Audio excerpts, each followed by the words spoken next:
Yeah. 220 episodes in this bitch. You seen that Mike Tyson shit? Oh shit. Mike Tyson limited series on I guess not on Hulu. Oh yeah, I've been seeing the memes of how they been having the memes of the actors. I ain't really even been on social media for real. They're like, bro, you can't tell me that this sit up here who's telling me that this is Mike Tyson. Like, the nigga ugly as hell. Y'all weird for judging a man looking at a man, but no, bro, yeah, weird, bro. I like look, nigga, the nigga that's playing RZA on Wu-Tang, nigga doesn't look like RZA. As long as the job gets done and it does credit to the story, I don't really give a fuck what the nigga look like. How many people on this earth really look like Mike Tyson? I just thought it was funny they was talking about this shit. That's true too. I'm just saying, like, some motherfuckers be on some stupid shit about, oh, this, that, and other. Like, nigga. You know, like, how many people look like most of these people? When there's one of these days, there's going to be a Rock biopic. How many motherfuckers look like The Rock? Not many. I mean, yeah, that's... Most of these people, when there's one day. So the nigga that looks like The Rock in the Rock biopic is not going to look probably anything like The Rock. His acting is going to matter. Not many. That's true. That's true. Oh shit, it does work. I don't have to plug up a headphone. But nigga, yeah, not many niggas look like The Rock, but at the same time, The Rock can only do specific things, nigga. That like, yeah, but the person that is The Rock ain't, but like Rock ain't gonna be playing himself. Matter of fact, better example, dude that played Eazy-E in Straight Outta Compton does not look shit, in my opinion, like Eazy-E. But he played that motherfucking role. Kinda did, kinda didn't.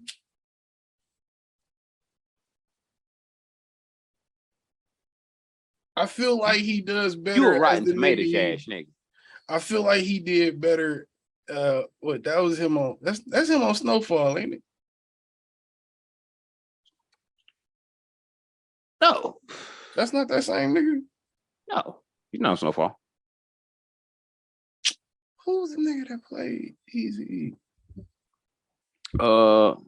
He been in some shit, but then wasn't Snowfall. He not fucking Franklin best friend on Snowfall.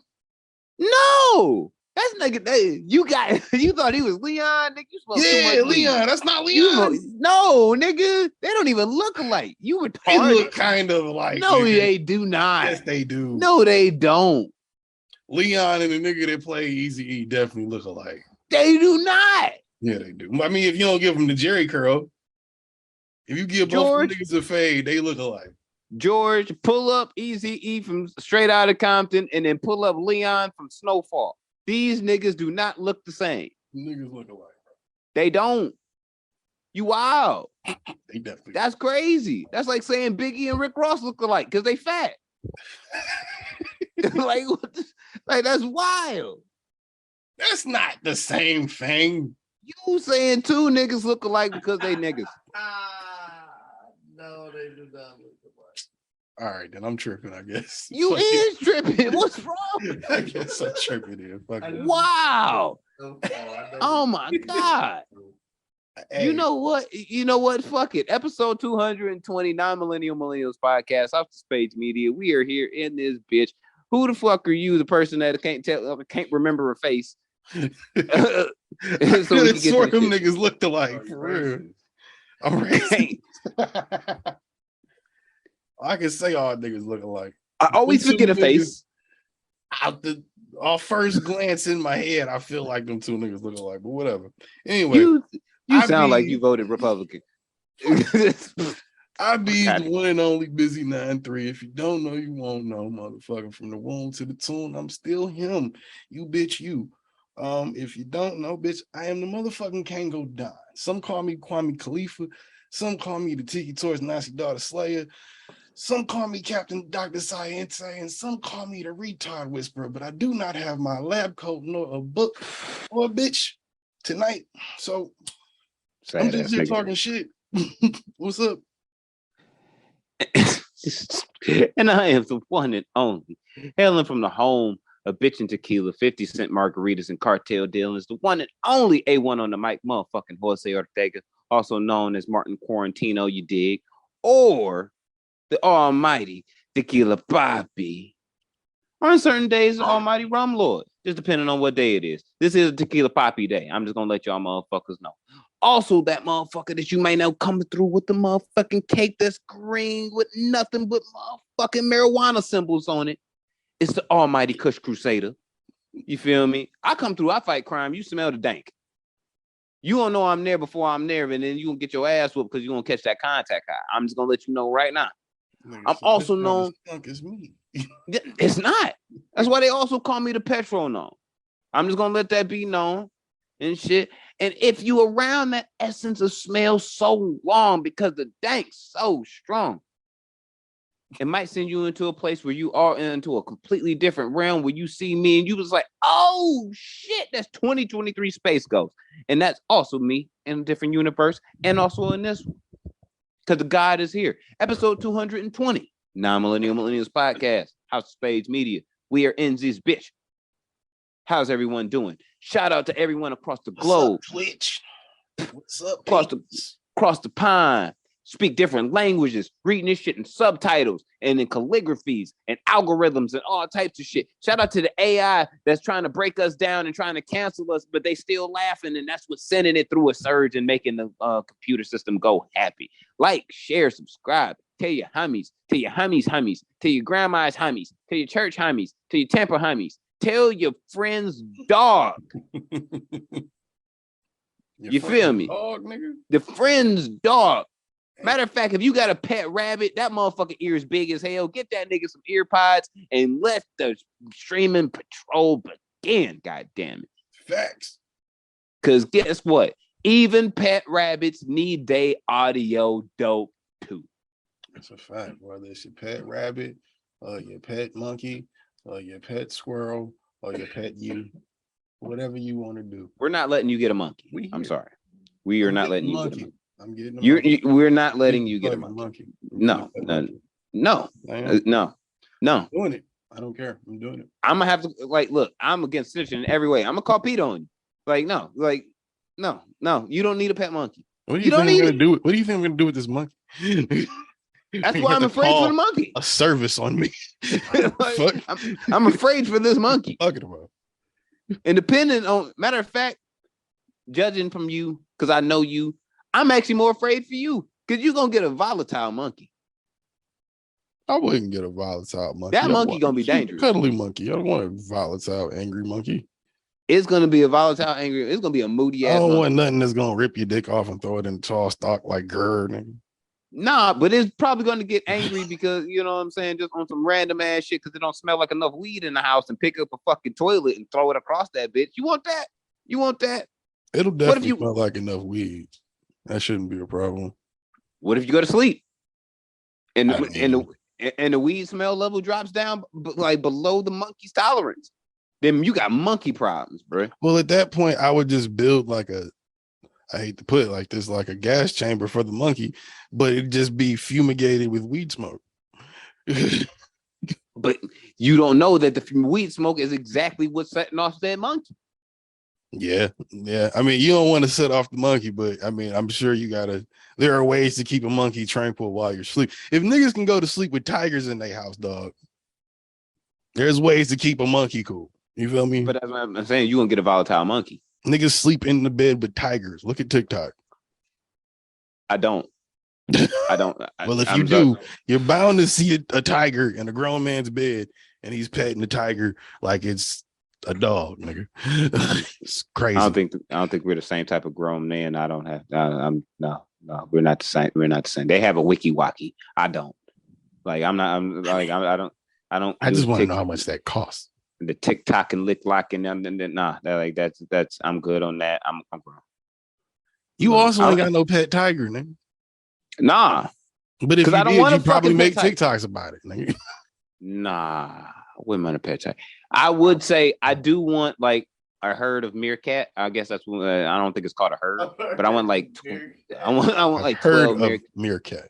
I just want like a 12 meerkat family. You feel me? And I would like make their own like little part wing of the house and shit where it's just nothing but sand and like almost Africanized and shit where it's like really, really hot, just on their own little zone so they can make their little holes and shit and do their thing on some real meerkat shit. And then when they're going to come out and just be like, yo, what's good? I want to watch some football. I'll be like, yo, take a seat, little homie. And like we can just watch the game. You feel me? I mean, yeah, I guess that puts a different spin on it. Huh? I wanted a koala, but I couldn't get the koalas and shit because it's like them motherfuckers be having a chlamydia and shit, and they scratch you, and it's like, damn, you get to clap, and then you fuck your wife and shit, and then it's like, she got to clap now, and it's like, oh shit, why the fuck I got to clap? Yeah. It's Barry, nigga. I don't know. He scratched me last week. Like, I ain't got no bitches, I swear. And then that's the end of a marriage and shit. That don't want to have to be explaining that shit every week. Nah. Then everyone told me I can't have my pet penguin and shit because like it's just inhumane. And I was like, I'm gonna keep him in a cooler, just with me, and it's gonna have wheels. How is a tiger not inhumane, but a penguin is inhumane? What the fuck is inhumane about a penguin? All you gotta do is keep a freezer.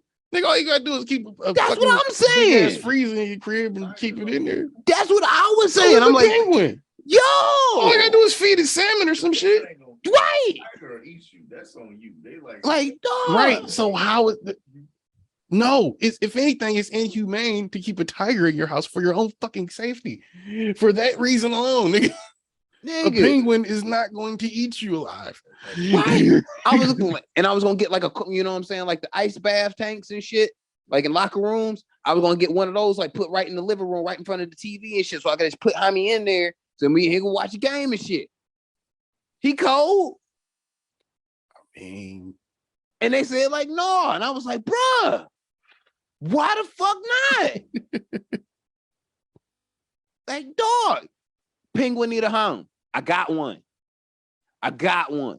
Build a fucking ice tank for him. I can do that. I feel that. And they said no. Now that's just fucked up. I don't know. If I had an exotic animal at the crib, it definitely wouldn't be a tiger or a penguin.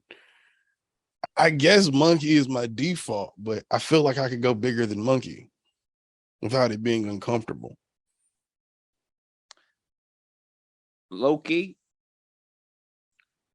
if I'm gonna have an exotic animal, I guess it doesn't really count as exotic. I'd have like 3 snapping turtles. Like, that's just weird. Why? I'm a turtle person. Like, I love turtles. That's my spirit animal. But I love turtles. And it's like, they do turtle shit. Soundboard. If I had a soundboard. I'm a turtle person, because you know that's the I love turtles. I do. That's that little white boy with his face painted. I love turtles. Oh shit! I gotta close my window. I do. I love turtles, bro. I'm gonna keep it 100. I love turtles. My bad. One day when I die, I hope I come back as a turtle and I live to like 700 years or some shit. And it'd be like, yo, that would be rough. And I'm just in the turtle world and shit, you know what I mean? And the ocean. Nigga said in the turtle world. On gang, just trying to be in the water with Aquaman, but a sea turtle. Yeah. Look here, of all the animals I've imagined myself being, and not once did turtle come to mind. Look. Great defense system and shit. You see a shark coming and shit. You get next to the ground, you know what I'm saying, on the floor. Put your legs and feet in and shit. That nigga think you a rock, go right over your head. That nigga out. We out, nigga. We here. We in this bitch. Turtling. What you mean? Turtling. What you mean? We lit. I don't know if you can turtle like that though. Oh, I'm turtling heavy. I'm going turtle crazy, nigga. How did we start talking about this? Exotic animal. But all right. I'm going up on land, on beaches and shit, running up on on like little food stands and shit, get me a piece of pizza like Leonardo, nigga, and then going right back to the ocean, nigga, and we turtling again. We out here trying to be a teenage mutant ninja turtle, nigga. Eating nah, wet pizza, sewer pizza, nigga. What the fuck? It ain't gonna be sewer pizza, it's gonna be beach pizza. And then I'm out. I got what I came in here Detroit, for. Nigga. What turtles are going to the beach in Detroit? Look, nigga, if I'm a turtle, nigga, I don't live in Detroit no more. I'm in the ocean. I'm in the ocean now. Damn, that'd be fucked up. I became a zoo turtle. Came back a zoo turtle. I'm in captivity, nigga. Like for real. I came back. You didn't say what kind of turtle, nigga. You said a turtle, nigga. Look, I said the ocean, nigga. When I was going, you can't be out here turtling and shit if you're not in the ocean, bro. You just a turtle in some water at that point. You're not turtling. If you how can you? Technically, you turtling wherever you are. Nah, you just a turtle in some place. But can you really turtle though? Can you exhibit?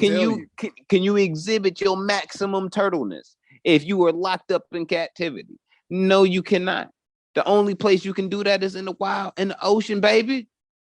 I feel like these are questions for Master Roshi. He a rat. That really counts. He a rat.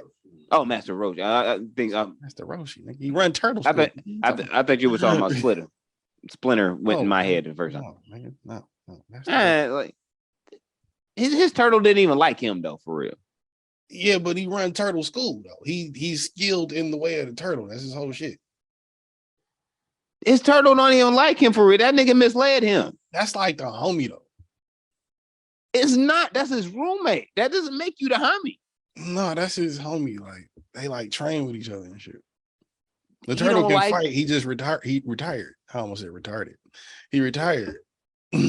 Look, the turtle needed a place to stay and shit. It was getting old, right? And it was the only fucking island out there that had one crib on it, and that nigga was tired, and he was like, "Oh shit, there's a stupid bald dude with glasses. I can fool this nigga and let me stay here for a minute." And that minute turned into a hot minute, and then he was like, "Damn, this nigga think I'm his homie. Now I can stay here rent free." Later, they still living with each other. And Master Roshi paying all the bills. That's turtle into his fullest. Got money. Master Roshi don't do shit but look for bitches and train and beat off. Exactly. Exactly.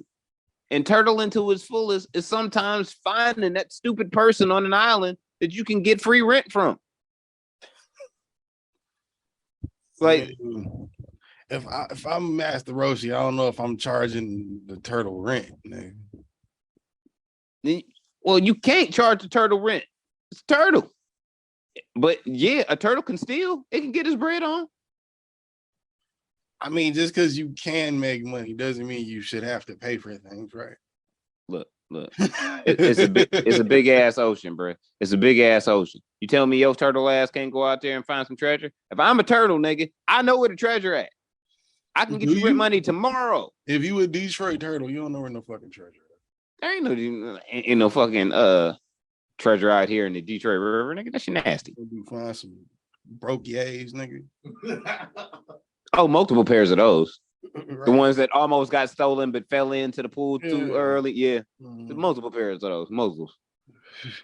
I will say you might be able to find like there might be an old duffel bag, maybe two, of undiscovered bricks that got tossed in the Detroit River. You hear about that nigga in Florida? I think it was either Florida or Texas. That found all them bricks and got charged with them because he found them bitches on the beach. He found like 30 bricks on the fucking beach. I was so mad that they caught him for that shit, though, because I was just like, yo, what would you do?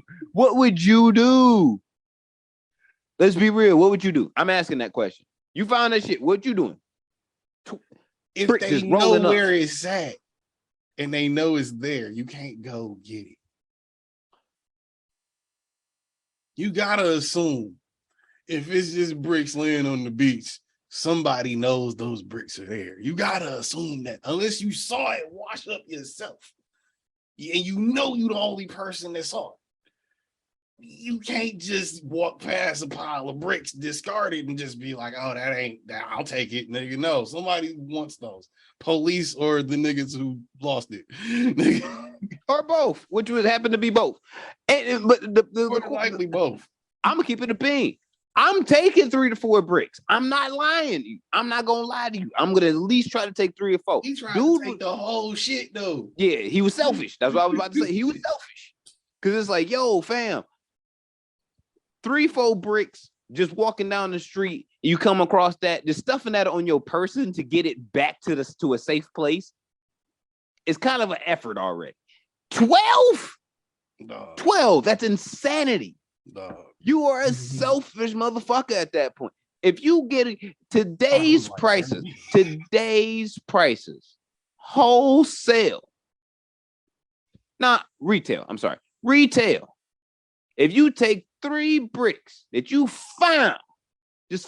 sold them off retail, just 3, that's $120,000 right there. Life-changing money if you do the right things with it. If you get 4 on you, $160,000 retail. If we're gonna break this down, you maybe make 100,000 and shit if you talking about wholesale. We're depending on where you at. Life-changing money if you do the right thing. 12, definitely life-changing money, but the odds of getting it back to the crib are slim. Super slim. Dumb slim. Same amount of slim as if you find it on the fucking beach, nigga. You can't just take it. I'm taking it. Regardless to what the value is, nigga. I would never walk past a pile of drugs and be like, oh, free drugs. Oh, you disgusting. So, matter of fact, this is the second time I'm referencing this movie today. You ever seen that movie, No Country for Old Men? No. Good movie. But anyway. I've just never seen it. Good movie. But in this said movie, man's finds on, like, he shoots a deer, right? What's his name? Josh Brolin shoots a fucking deer.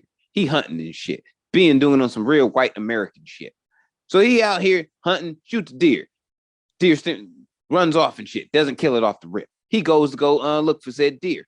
Finds out, oh shit, it's a bunch of damn Mexicanos and some white folks out here in a big bag of money. I live in a trailer with my bitch. Not a nice trailer. I'm taking that money. So he took money. But there was a hitman that was coming there to come get that money if shit went wrong. That's why you don't take things that aren't yours. Yeah. But here's the thing. Selfish thing of the whole shit was this nigga took the whole bag. Why don't you take the whole bag? Because once, like, man's in the movie finds out, there's a fucking tracking device inside of this goddamn thing. And that's why dude knows where I'm at all the damn time. But if you decide to make the conscious decision, and this movie takes place, like, I think in the 70s or some shit, and you make the conscious decision, find a suitcase full of hundreds and hundreds of dollars of bills and shit, it's probably worth way more than what we know it to be today. Why take the whole fucking bag? Take half of it. Just take half. Take half of it, put it in your pockets and shit, and then bounce out of there. Yeah, you know why? Because if you're gonna take something, you're gonna take it. So take the whole thing. That's selfish. That's selfish self. Is it? Isn't taking half selfish when you know it's not yours anyway? Yes. Right. But it's less selfish. So what's the difference in taking half of the whole thing? It's a difference between being smart selfish and dumb selfish. Because it's like, yo, dude comes looking for this motherfucker. It's already gonna be, you know what I'm saying? The bag gonna be here. Tracking device gonna be here. Money, half of it is gonna be here. But the half that got taken, he ain't gonna know where the fuck it went because it ain't got no tracking device attached to it. It's just cash. Yeah, well, if you were that smart to begin with, then the movie doesn't happen because you only take half the bag. Most niggas, same like thing. My man's on the beach. I see 12. I'm taking 4. Taking all 12. Wow. I think it's a lick. Wow. It's a lick. That's wild. Yes, it is in a certain respect. If you break into someone's house and you just like, I'm just trying to get a TV, a laptop, or whatever the fuck to you know what I'm saying, get through the day and feed my family because we I don't want to be out here, but it's one of them. It's that bad. And you break into someone's crib, and there is 200 bricks on the wall. That's all white, looking like 10 feet tall. See, you gotta find a nigga that own it and ask, can you help him sell it? That's what you do. You don't just take bricks that aren't yours, nigga. You don't. But here's the thing. I see an opportunity for business, not an opportunity to be greedy. But in this scenario, we talking about something that's being stolen. So within this, are you going to try and be selfish and be like, damn, how do I fit all 200 of these bricks inside of these bags and get them to my car before anybody comes home or sees me do this? Or, all right, I'm just going to take however many bricks fit in this bag that I brought anyway, and then I leave. Because if I fit 20 bricks inside the bitch, there's still 180 bricks still there. Maybe they might not notice for right now. Or whatever the fucking case may be. It's not going to be an immediate look at anybody because it's not going to be an obvious ass, where the fuck are my 200 bricks? That's a huge... Nigga, if I got somebody died over that bricks, I'm going to notice if I have 199 when I go to move my 200. I'm going to notice. You would. If you off a first glance, it's too late to find out and find a nigga with the one. Hey, maybe you did run off on the plug, but nigga, make it work for yourself if it works. I don't know. Like I said, so like you can be selfish and do some shit where it's like, all right, I stumbled into something I wasn't expecting to, but I can get away with something for sure. But you taking what you can, like that's the phrase, biting off more than you can chew. Biting off more than what you can chew. You get caught up trying to fit in. By the time you get to brick 100 and the door open and shit, you're like, oh.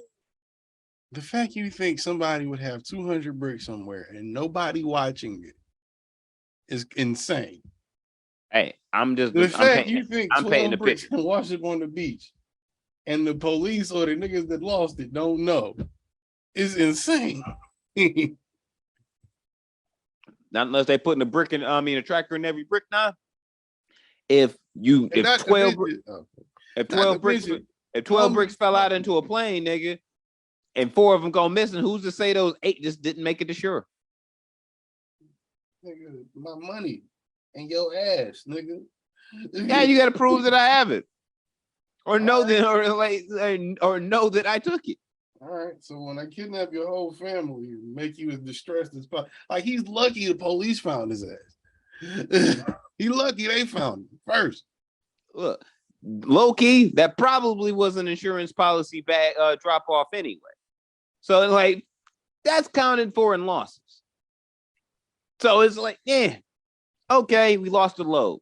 Probably was going to lose one anyway. Did somebody die over it? Of course. But it's an accounted for thing. They know the business of the game. The problem is like, yo, nigga, don't try to jack the whole load. You didn't come here with a truck. You was walking down here through the street. You just walking down the street, the fucking beach. That was it. You didn't come here with a duffel bag alone and keep walking. You didn't have a duffel bag, backpack, all that. Nah. Try to stuff that shit on your person. That's 12 keys. Nigga, no. Look, you just I'm taking 4. Taking 4. I'm taking none. Nigga. That's a lost opportunity. I'm taking 4. I would be too paranoid that a nigga was watching it. And a nigga gonna come knocking, whether it's the police or the nigga who owns it. I would nah. Hey, shit. If a cartel comes to my door, you own it and shit. And where's my bricks? There you go. And they gonna blow your fucking head off. Ain't gonna be no talking. Hey, shit. I could have just not gave them to you. And it's like, hey, here you go, bro. I mean, we could have killed your family. Yeah, but if you killed me too, nigga, it wouldn't make a difference. It's like, hey, if there's nothing here, or if I still said no, like I don't have your shit, yeah, it's dead and still no drugs. Here you go. Police, I'm denying. I don't know you. I don't know what cocaine or heroin look like. I just don't want them. I've never even seen the color white. I don't even see white skin. Like I've never seen any of that. I'm colorblind. Like nigga, I really can't tell you what white look like. I couldn't tell you. I'm blind, actually. Yeah, like I'm like Ray Charles blind, like not Stevie Wonder's blind. Like I'm really blind. Like I can't see nothing. Like so blind. Nigga, we saw you pick up something. I ain't pick up nothing because I can't see. How can like how do I even know what I'm picking up? I can't even see it, nigga. Like it would feel like a big ass starburst, nigga. I don't even like candy, nigga. I don't even know what he talking about. What candy is, nigga. Like what is that, nigga? What does it taste like? Is it juicy? Like I don't know. Like I'm denying. I'm G Herbo lying. I'm keeping it a bean. You could have all the proof in the world that ain't me. I'm keeping it 100 with you. That nigga G Herbo told them niggas the biggest lie, and they was just like, okay, yeah. We know you're lying. He's like, I ain't lying. You know what? Fuck these motherfuckers anyway. But that's the problem with everybody that got caught with because of the insurrection and shit. All them niggas were so proud to do what they had done. You. They were they stood on their rock, like, yeah, I did what I did. Like, you stupid as shit. You could have every picture. You could have had me on camera. Picture, Snapchat, IP address of like me with my feet up with a picture taken on like on one of them niggas' desks, and you can tell, and you like that's you. No, bro, I literally saw a YouTube ad today. That was that shit came on and said Kathy, Republican, and then this white lady came on, middle-aged white lady came on and said, I'm a Republican. But I don't agree with what happened on January 6th. I believe we need to do a thorough investigation on what happened and really is going on. Like, bitch, we saw the tape. We know what happened. What do you mean? The investigation is going on. They're already doing it. Did you not see part 1? They just got done with part 1. It's coming back in the winter for season 2. Like, what are you talking about? Like, what are you talking about? They gonna get you. They gonna get you. You got. Sorry, but like I couldn't tell. I couldn't tell if she was like agreeing with what's been going on or saying it wasn't enough. I'm like, the biggest idiocracy of all that shit is the fact that they did something that they knew was federally illegal on so many ways, terms, and shit. Took pictures of it like they were some 16-year-olds that did a crime in a fucking urban community, and then was like, nigga said we was just playing. Yeah, that was me though. That was me, nigga. I don't give a fuck if you got my DNA at the crime scene. That's not me. I was not there at all. Sorry. It's a nigga in jail right now that did an interview with them Channel 5 niggas. That nigga Andrew did an interview with him and was talking about, I mean, they was really doing too much. I mean, it wasn't that bad. They acting like we wasn't there for a good reason. This nigga doing 6 years of that shit, or 5 years, some shit. Like, it was a nigga with the Viking helmet. That's who it was. It was that nigga. We wasn't here for a good reason. Shut up. Yeah. All right. Anyway, enough bullshit, nigga. What happened this week? Your man's Kanye was acting wild as fuck, bro. That nigga said, ask Pete how that tattoo of my kids doing. Your nigga is acting the fuck up. That nigga, yeah, is tripping, bro. That nigga is acting the fuck up. That nigga, I feel him on the Adidas shit though. I feel him on that shit. The Adidas shit and the post he left up. I forgot what did it say? Oh, you didn't see the one I'm talking about is the fucking the one where he yelling at Kim about where his kids can and can't go to school. What? Oh yeah, he posted a lot more since I had last saw his page. Oh. What is going on? To the Twitter Twitter we go. Okay. Alrighty. What?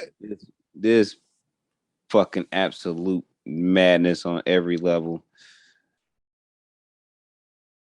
So, Kanye West. He posted a nigga on his page talking about he capping. What is going on?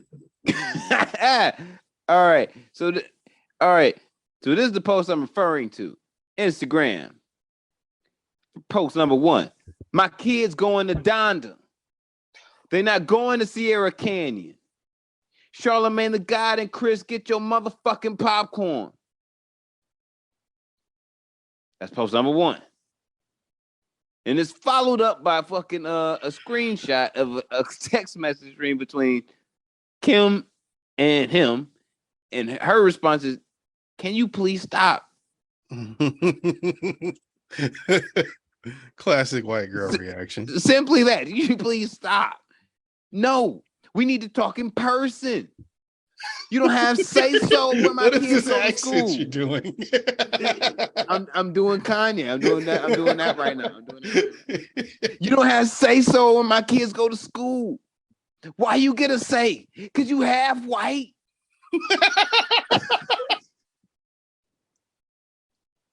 He did not say that. Yes, this is his post. Well, these are screenshots from the text message. From my mom, i.e., aka Chris, the biggest and greatest pimp of all time. Please tell him to stop mentioning my name. I'm almost 67 years old and I don't always feel great. And this stresses me to no end. Are they in a group text, nigga? No, I think she was just next to this nigga and she saw the shit trending. I mean, like next to Kim anyway. It was like, yo, what the fuck? Anyway. I am not your baby mama, nigga. Stop bringing me up. Nigga, I wonder why Charlamagne was a part of it. Charlamagne didn't even know why he didn't even say shit. He's like, yo, what the fuck? Maybe he did say something, knowing him. I don't know. So Kanye's response to that was, y'all don't have say so over my black children and where they go to school. They will not do Playboy and sex tapes. Tell your Clinton friends to come get me. I'm here. Nigga, what? Yes. I tagged you in that on Twitter. I was like, yo. I saw something pop on my phone talking about you said Ye ain't been black in 5 years or some shit like that. And I had seen it, but it didn't say I was mentioned in it. I don't know. I mentioned you in it because I'm just like, this young man, this nigga is fooling to any. I was like, what the fuck? First off, I read that shit to my wife and she was like, that's their mother. She does have fucking say so over where they. I was like, hey, I'm just saying what this doofus ass nigga said. Like I'm reading you anyway, and she was like, that's wild, and I agree because there's nothing. I'm just, dog. Is it wild that he wants his kids to go to his school? Is it? Everyone I don't think that's that wild. Everyone should send their kids to Dr. Umar's school before they send their kids to motherfucking Kanye school. I definitely send my kids to Kanye school before Of course you would. Dr. Umar lying ass school. He still fucks white girls like the rest of us. He's a liar. You fuck white girls, he might fuck a couple. I always say that. He acts like it's a crime. It is. It's not. It is. But Aside It from was a that, Muslim nigga I walked up on today by accident at the gas station, and he looked me up and down and knew I fucked white girl because he went to hand me a pamphlet and just was like, nah. he just knew you was a coon. Farrakhan ain't there. I don't want to come anyway. Nigga. That's crazy. Yo, he was like, yo, you are unworthy of a kufi, nigga. Like I said, if Farrakhan ain't there, I don't want to be there anyway. Motherfucker. Oh, shit. You unworthy motherfucker.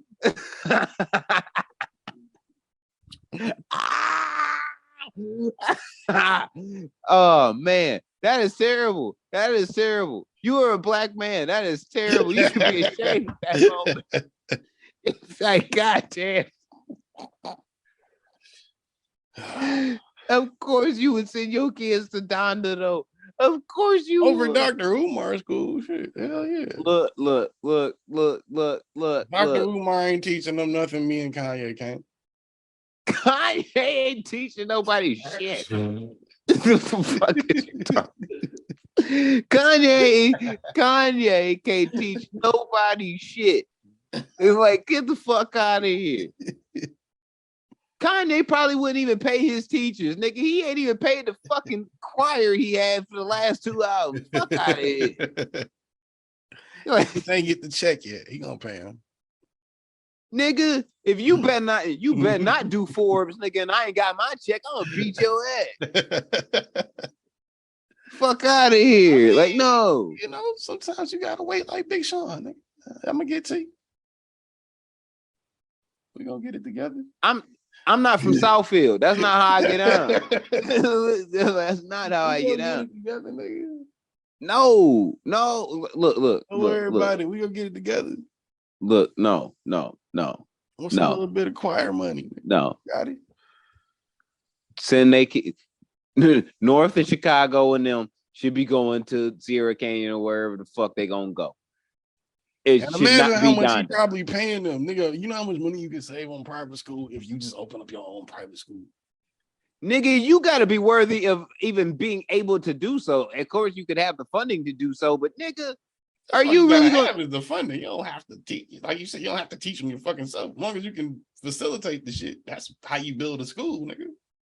The niggas that build schools and have schools named after them aren't the niggas in the school teaching. Look, Kanye should not be in any way involved in any child's academics as far as building a school. Kanye West. Kanye West. Bruh. I believe we called him Kanye Kardashian. Bruh.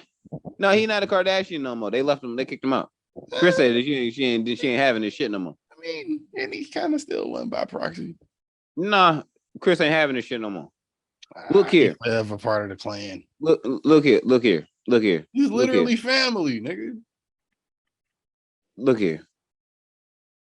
This is the only nigga to fuck his way in and be completely determined to just completely fuck up his whole way in. Outside of Tristan Thompson. Lamar Odom, he just loved crack too much. We know where his heart is. All right. Once you hit it with that fancy nigga. That's how you.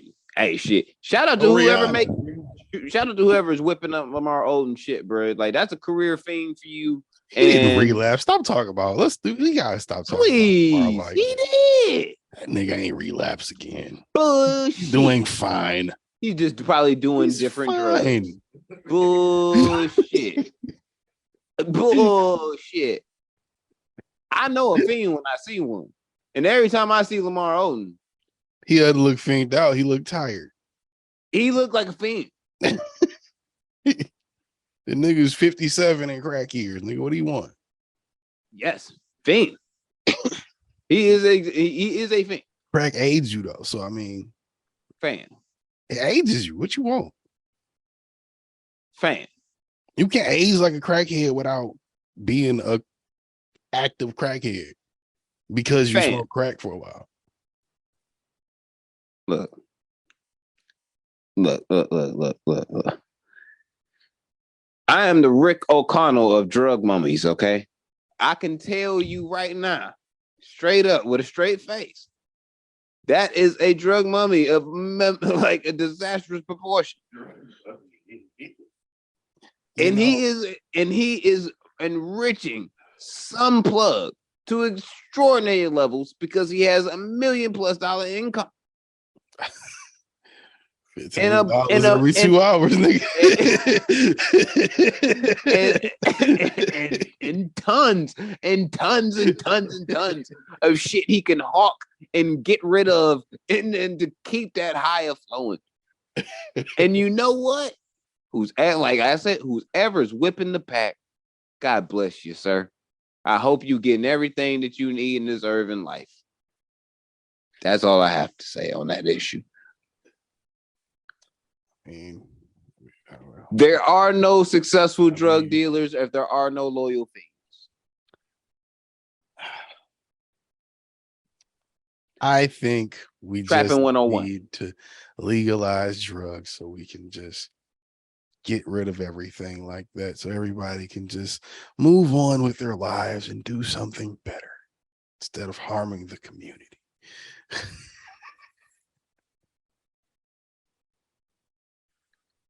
What flower hugger motherfucking K-pop single did you listen to where you got that shit from? Been doing mushrooms. That's how you can't eat an eighth of mushrooms and not be a little more bubbly, nigga. Well, not currently eating, but yeah. Nah, don't make crack and shit legal. We should do it. That's a terrible thing. Mushrooms. Where we both do mushrooms and just do an episode live on Twitch.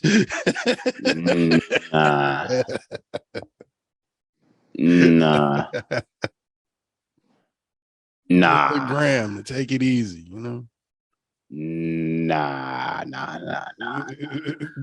I'm not with those type of stimulants. You know, I'm good. You know what I mean? Sometimes you know your limits. Like I smoke weed. I love weed. I think weed is the greatest thing next to the woman's vagina. You know what I mean? Like that God ever put on this planet. You know what I'm saying? And water.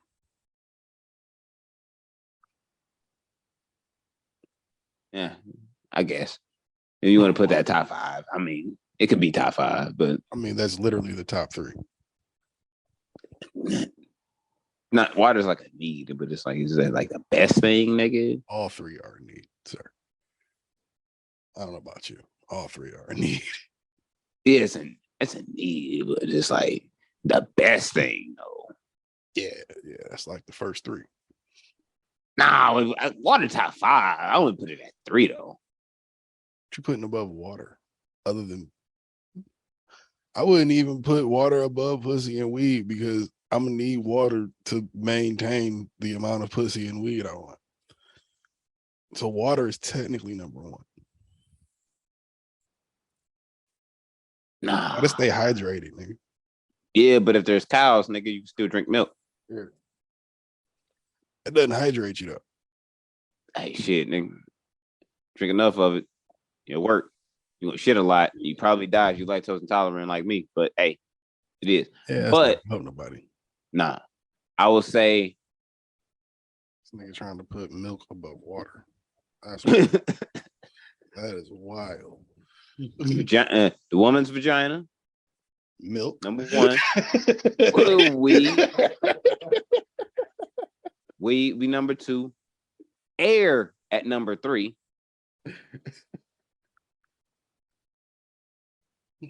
The chicken at number 4. Then water. Put air and chicken above. That's just silly, nigga. You need air to survive too, bro. You need air to survive. Yeah, but air is like you gotta have the air. You can't actually survive without it. The air doesn't even count. That goes without saying. You can't do shit without air, nigga. You ain't drinking no water without gang air. Black Tino Jesus, nigga. You can't even have water without air. I just said that. Oh, I didn't listen. But anyway, yeah. So you still have to have you have to have oxygen. So that's a lot of oxygen. Doesn't that's negative, nigga? That's redundant. That doesn't that goes without saying. You can't do anything without air. You can't count the air. But that's what I'm saying. Any of those things without air. You asking for necessities. I'm saying what is the best. I don't. Okay. You can't count air as something you enjoy, nigga. I enjoy smelling some really good air, nigga. Yeah, but nigga, how many times are you around that versus regular ass air? You need either or, nigga. Anytime I'm away from Michigan or anywhere where there's like a lot of industrial shit, the air smells different. And it's like more pleasing to me. Yeah, no like, shit. Yeah. So yeah, air matters. Air, nigga. I was gonna say you can't buy air, but yeah, you can. Yeah, you can. Yeah. And like I said, the chicken and then water. Speaking of that, ironically, somehow I get to slip this in. I drove by an oxygen bar today. What the fuck is an oxygen bar? Can you tell me? Air and shit. You can get like the tools. And, you know, you can get like that really dope. Matter of fact, I'm Googling an oxygen bar, nigga. Word. It's in Ferndale. You didn't know I'm not going there for that. Oh no. What is that? Oxygen bar. Am I going there and paying for shots of clean air? Oh my god! Mask on and just huff it. Shit!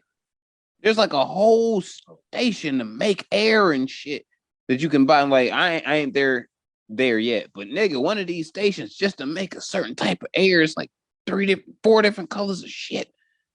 It's like $2,700 for like a personal one. You get vital, boost, energy, restore, chill, and soothing air. That shit's crazy. Oh, okay. What does it do to you? Proponents of this oxygen therapy says it boosts energy levels, increases your endurance during exercise, helps you bounce back more quickly from physical exertion, provides relief from stress and pollution, increases your concentration, helps you relax and ease headaches and hangovers. They playing the shit out of y'all. Bro. Yes, it is what the fuck I just said. It is exactly what the fuck I just said. There's a bunch of motherfuckers with the shit, like with the oxygen tank tubes and shit in the air, just breathing and shit. You know what? How are you? I think we're just discovering how the fuck LeBron James has been playing basketball at this higher level for so long. That is where we've been going to oxygen bars. This nigga been going to oxygen bars. That's like this crazy as hell. They're getting that pure air in his body. Oh my god. It helps hangovers, nigga. That's wild. Bruh. That's fucking wild. Bruh. How can, if you hung over though, how you get into the oxygen bar? What you gonna do? Pull yourself out of bed, take a Uber, and drag yourself in there, nigga? Like I said, fam, you can get your own 5 LPM Enterprise 1 station. What the fuck? It is an oxygen bar machine and shit shipped to you for free because it's free shipping and ground on domestic orders over $100. Whatever. Wow. But you can get your own station excuse me, for $2,700. It has generate like its own 12-volt delivery station, oxygen generator, connection kit, extension kit for social distancing. So I guess it comes like with an extension tube so somebody else can be across the room and shit and help you out. You know what I mean? Breathe in these airs. These airs. Nose holes individually sanity sealed. You get 100 of them bitches. 4 oxygen safe aromas, 400 10-minute sessions. So you're supposed to breathe in all this air in 10 minutes. 4 oxy aroma labels, marketing system, and so you just get a bunch of just bullshit after that. Posters, aroma menu, oxygen aroma menu, gift cards and maintenance guide and a 5-year manufacturer warranty. But it takes like for what you saw, one of these stations could be yours for the very extremely high price of $2,700. That's insane. Yeah, fam. For 27. Or you can get a very shitty one that is not of scale in any way. God damn, there's one that has like this $5,300. What the fuck? Yeah, but it's like a triple station. Oh my God. You can have oxygen parties. You can breathe air together. Well, I guess that's the oxygen You and bar 35 idea, of your homies. You and 35 of your homies can breathe oxygen together. Or you can get the shitty one that you can just have in the crib and shit that looks like a vacuum cleaner. That's for $500. That's fucking insane. Look, I'm gonna tell you like this. When the NBA eventually gives me a call and was like, yo, we want you to come through and like help develop a team and shit and work at X team, I'm gonna be like, all right, for sure. First things first, we getting oxygen bars all in this bitch. We getting the IV bitches from one, nigga. Yeah, we getting the IV bitches that from most expensive and shit. They coming through. We juicing up all our players every single day. What you need, my nigga? Your iron low, we got you. Like, nigga, like, we bringing it all in, man. We out here we gonna have everybody being Brian. They already got that shit where what they call it, them IV joints, them IV bags, some shit where they hook niggas up and give them all them vitamins and shit. Yeah, nigga, that's what I'm saying. That was on most expensive. That shit, yeah. Like, bruh. Like, yeah, people, I'm sure like, them niggas be doing that shit. Yeah, people with some bread out there. I think it was out there in Cali and shit. The chick was on that episode was like, yeah, motherfuckers be fucked up from the night before. Already have an appointment. They come through, get their juice. They like 1,000%, nigga, as soon as they get the fuck up. They don't even feel like nothing. Imagine that nigga got some air too. Imagine if he got some air too. Yeah. You ain't, bruh, you ain't telling me nothing. I got my juice and my air. Shit. Shit. Fuck is you talking about, nigga? You don't talk to me, bro. No, don't talk to me. We not friends. I don't know you, homie. Like, nah, we not. The juice and the air. I got my juice and my air. Stop playing with me. Stop playing with me, bro.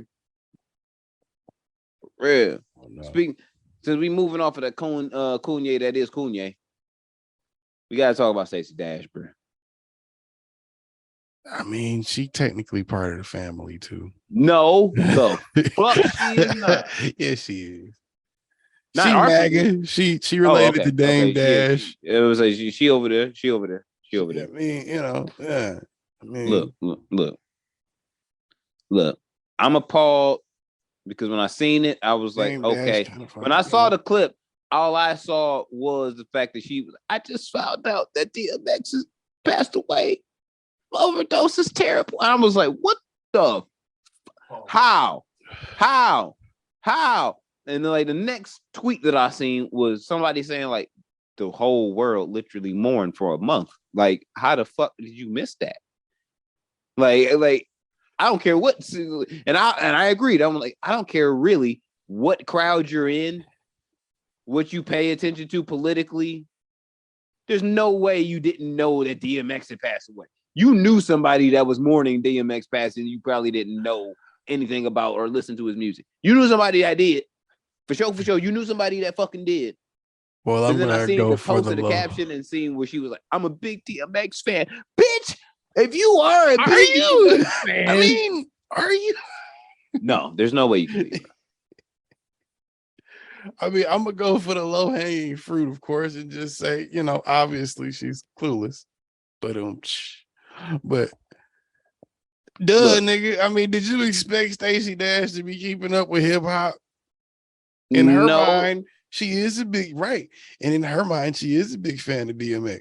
But in what world would that come across her phone? It came across everybody's phone. It was done on CNN. Dropped that. Yeah, but do you think she has those notifications turned on? No.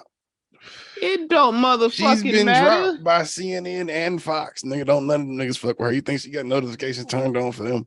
And do you think Newsmax is sending fucking notifications about DMX dying? No, they're not.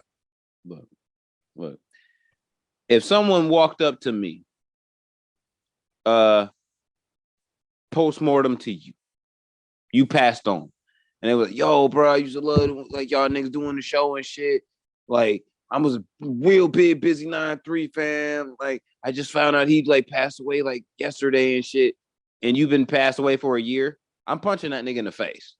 You just walked up to me and it's like, yo, I'm a big fan of the show. I'm a big Busy 9-3 fan. I found out he died yesterday. I mean, niggas be in a bubble. And Charlamagne made a good point too when it came up. He said, you gotta think, it's niggas that you think are already dead that aren't. How many times have I killed people on this show that aren't dead? Isn't that just as offensive? Look, certain people you think are already dead until you see them again. But right. then there's certain, Isn't but that then just as offensive? But you can't. I'll put it like this. If Jackie Chan dies tomorrow, not saying like no ill will on Jackie Chan. We love Jackie Chan. Jackie Chan passes away tomorrow. There's going to be a mourning amongst a bunch of different races and creeds of people because that's Jackie Chan, my nigga, especially the Asian community. It's gonna be Chinese people. It's gonna be a bad day in China if Jackie Chan passes away. It'll be like if the Queen died. God damn, people gonna cry in the streets. Yeah, in Hong Kong. It's gonna be a bad day. That nigga got statues over there and shit. Nigga, it's gonna be a terrible day when Jackie Chan passes away. Now, someone like that passes away, you know, you can't not know. Okay, because it's a big thing. Michael Jackson passes away, you can't not know. Everyone fucking knows. It's everywhere. You feel me? Yeah. Now, if you someone of just our community, Black community in general, before Cicely Tyson passed on, if someone was like, "Yeah, Cicely Tyson dropped the movie," you're like, "Damn, she ain't dead yet." Like she's not that big of a person. So if that's not true. She was in enough shit to where you saw her. She did, still working. But you might, but she's not of that same caliber of fame. She's famous to us, this community that is people of color. Yeah. You know what I mean? It doesn't transcend that many races and creeds and like her family, like into people and shit like that. So whether if you was like, white, you would definitely be like, she thought she was already dead. Like, exactly. So it's like you can't, you know, like if she when she passed on and shit, I'm sure there was a lot of people like, damn, she was alive this whole damn. Yeah. You know what I mean? But she's not of a Hollywood stardom of that today. You know what I mean? Like and through our generation, or like even probably the one before. Like it was like her prime was 30, 40 years ago. 50 years ago, 60 years ago. So it was like, yeah, if you weren't of that same, I mean, when the nigga's prime was in the 90s, when the nigga's prime was in the 90s, though, just like a Jackie Chan, just like a DMX, Jackie Chan died today. Would the Chinese people that are out and about today really be crying in the street? Nigga ain't been popping in like since Rush Hour 2, nigga, Rush Hour 3. Like, I was like 08, nigga. That's been like almost 20 years since that was like anything anybody cared about. Yeah, but Jackie Chan is like legit. What was the last thing DMX did before he died? That it was like, oh, everybody was just like, oh, he's coming back with an album. He's coming back with an album. I mean, it was just good to see him out. But I think what he was in jail for. I love anytime I saw DMX sober. I mean, like, preferably, yeah. Because you know what I'm saying? When you know somebody has an addiction issue, for me, it's just like, I just want to see you win. You know what I mean? Which is not go back to your shit if I don't want you to be a fiend. But if your fiendom is paying me, I want you to stay fiending up all day. But you know what I mean? It's like, if you not my fiend, bro, I want you to see you come up, bro. I want to see you come up. Get away from the shit. Put the bottle down. Put the drugs down. Pick the weed up. You know what I mean? Take a shower, shave, go see your kids, shit like that. I want to see you win. Like, and and that's what I liked about when it's like DMX was away from the shit, watching him win, bro. Because the only thing that ever really held him back was his addiction. Yeah. Like that led to a lot of shit. And that's why it's like, hey, Dash, oh my God, he died of an overdose. The drugs. We need this bitch. Like, what did you think it was? Like, I don't know, man. Like, come on, bro. Like, funny, I didn't know she had a coke problem. Explains a lot. You know what? Not shout out to the guy that whipped up the drugs that gave Stacey Dash mental issues and shit. You not supposed to mentally fuck up your fiends like that. You not supposed to do that. How you did not that make you a Republican? That's crazy. That is like bruh. She had to go find a whole new plug because the plug that she was getting from was like, nah, you can't come here no more. I got some references though. Like on the other side of town, they might fuck with you, but nah, you can't come here no more. You can't come here no more. Right, like you making my other regulars uncomfortable. And like, pull up, we talking about Trump and shit. Right, and I'm like, them niggas buy more than you do, so like, yeah, you gotta go.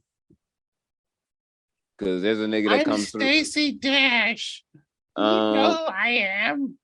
You're not buying 15 bricks every 3 to 5 hours. So I'm sorry, but you gotta go and take your quarter block with you. like, take that with you. Matter of fact, it's on the house. It's on the house. I know you having a bad day now. You know, call one of the references. They'll hook you up. Yeah, matter of fact, give me your phone. Like, I'm gonna just take my number out of your phone, so you don't even have a reason to call me no more. I'm moving next week, so I won't even be here. So, yeah, like you didn't inconvenience me and my whole clientele and shit. I gotta move to the valley. Like, you fucking me up. So can't be having this shit on my block. Nah, like, like, well. Griselda called me and they was like, yeah, you fucking up by having that bitch on your fiend squad. And I was like, damn, West Side, you right. And it's like, you know, fiend squad. Like, yeah, can't have you there. Can't have you. Like, you can't call yourself a super fan. It's not know when your person that you're a fan of is dead. Huh? Yeah, that's a little weird. I know about people that's dead I don't even care about. Yeah. I mean, I just can't wrap my head around what kind of bubble she must have been in to have been sober her damn self, I'm assuming. Well, maybe that was the case. Maybe that's what it is. Maybe she was high her damn self at the time and was going through her own shit. And she just, flew past it. She didn't go outside for a whole month last year. A whole month. You didn't go outside. It's possible. Nigga, there had to be at least every other white bar and every place where she be at that was at least playing the Rough Riders anthem. Not necessarily. There's white people across. Shout out to everybody across the pond and in the United States that's white, that's like that knows the lyrics to stop, drop, shut them down, close, open up shop. You don't even know the fucking word. I've been drinking. Anyway, the point is, you know what the fuck you like. You know that. You know Rough Riders anthem. You know that. At the very least, or you know X gonna give it to you. One of his more popular records. Yeah, that's a fact. And if you one of those people that came across DMX before his production level went to shit, you at least know Lord Give Me a Sign. Come on. Like, nigga. And those probably the only 3 songs that Stacey Dash knows. I mean, that's enough to call yourself a fan, isn't it? I feel like in reality, she was. I'm smacking somebody that says they're a fan of you, and they say like, and you, if you got 300 songs that you didn't release, and they're like, yeah, I'm a huge fan, but I've only heard 3 Busy 93 songs. I'm smacking you. Cause now you lying to me. You lied to me. You didn't have to. You didn't have to. I mean, maybe. But if the motherfucker's high when he's doing it, can you blame him? Because that's what I feel like is the only thing that makes sense in real life. Like maybe she was just blowed when it happened, is recently sober, and just re-found out and forgot she found out. Probably already had a whole fit about it and everything and just don't remember. Nigga, the whole world mourned for a month. If it's a day that you blacked out, or you just, it got erased from your mind because you did so much shit, you don't remember that. Or maybe those couple days, nigga.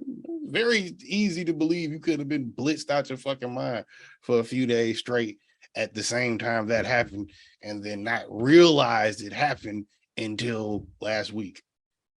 And been like, oh, fuck, what? Because you was smoking that mind eraser, you know what I'm saying?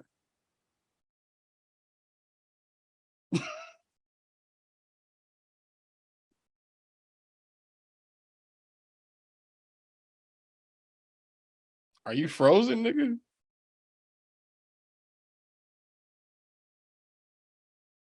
This nigga's frozen. What the fuck?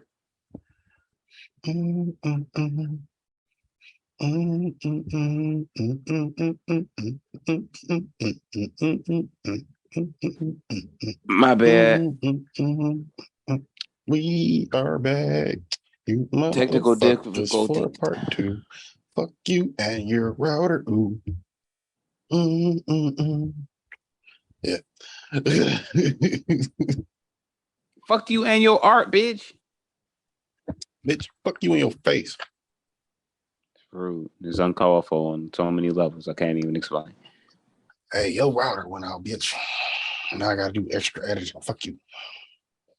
Hey, look, I apologize, but since you was an asshole, fuck you. I take my apology back. My apologies for the people. Fuck people you. Is all that matter. Fuck you. Well, ain't no people now. We gotta wait for them to come back because we had people and now they gone because you fucking router. And I had to do the shit because I had to go to the bathroom. Yeah, you did. Asshole. Yeah. And that's crazy too, because I had the first half mixed down while I was waiting for you. And I didn't have the headphones in, and I wanted to see if it was gonna like pick up weird or something. That shit picked up just fine as if I had the headphones in. I thought it was gonna be like reverb from the laptop coming into the microphone and like an echo or something. Yeah. Nothing. I don't know how I set that right, but or if Zoom doing that, but that shit dope. Hey, that's always a great thing. Yeah. I don't like wearing the headphones all the fucking time. Be like, dog, it should be making my ears sweat, nigga. I wouldn't even like say is that for me. I just don't like having shit that weighs on my head, I guess. Like in headphones, like weigh on my head. A hat ain't shit. Like it's not, they don't weigh that much, but like headphones like this shit is a little much for like 3 hours at a time. You know what I mean? Like even niggas in the fucking recording studio with the studio bitches on, like nigga, at least take a 15-minute break every now and again with these bitches. Like, goddamn. I mean, the studio headphones though, they usually got a whole bunch of cushion and they be over your entire ear. So well, and my shits have cushion in there. Yeah, mine's are over my entire ear. Like, but you got like a gaming headset on. Like, yeah, but recording headsets are a little different.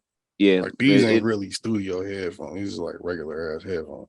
Yeah, I'm gonna say my Sony Stews are very comfortable, go over the whole ear, very loud, very compatible. The only thing is that they have like the aux bit and shit, so I have to use the extension on the motherfuckers to use my iPhone to connect to them and shit. So it's like, but the sound still sounds great. But even when I'm listening to music on them shits, maybe an hour. And then I'm just like, all right, I got to get these things off my head. This is too much weight. But yeah, anyway. Shit. Back what to was we it. talking about? We was talking about Stacey Dash. We was slandering her. Oh, yeah. As she clueless. Yeah. Obviously. Like what you did there. And that's a Travis Scott reference too. You know what I'm saying? That's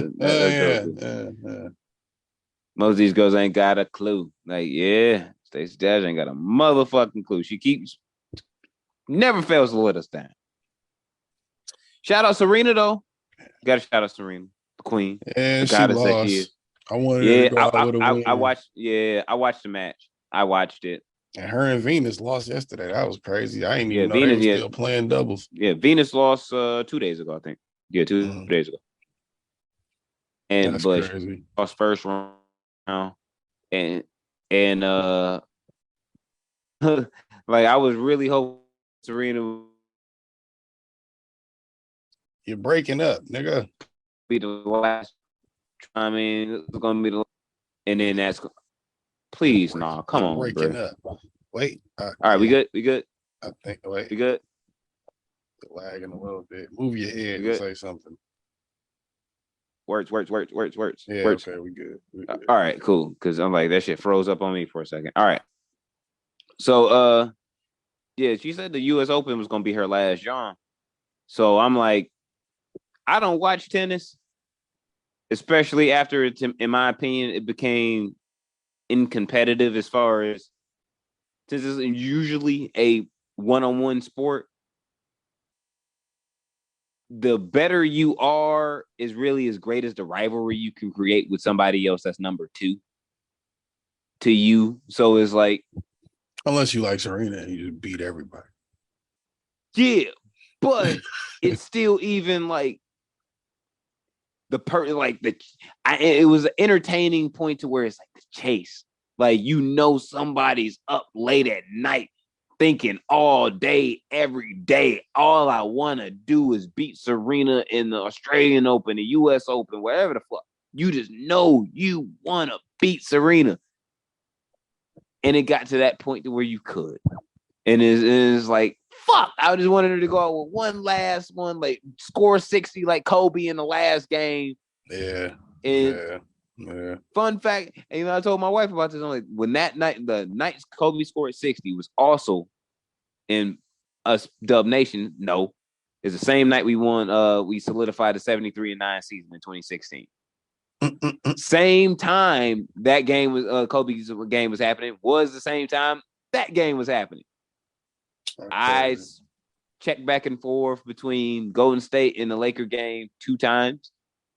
And that was before the half, and I was like, I don't care. I love my squad. We can go 72-10 like Jordan's team. I don't care.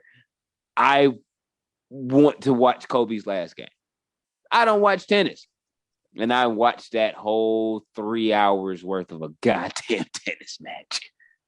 The whole 3-bit. I wasn't even at the crib.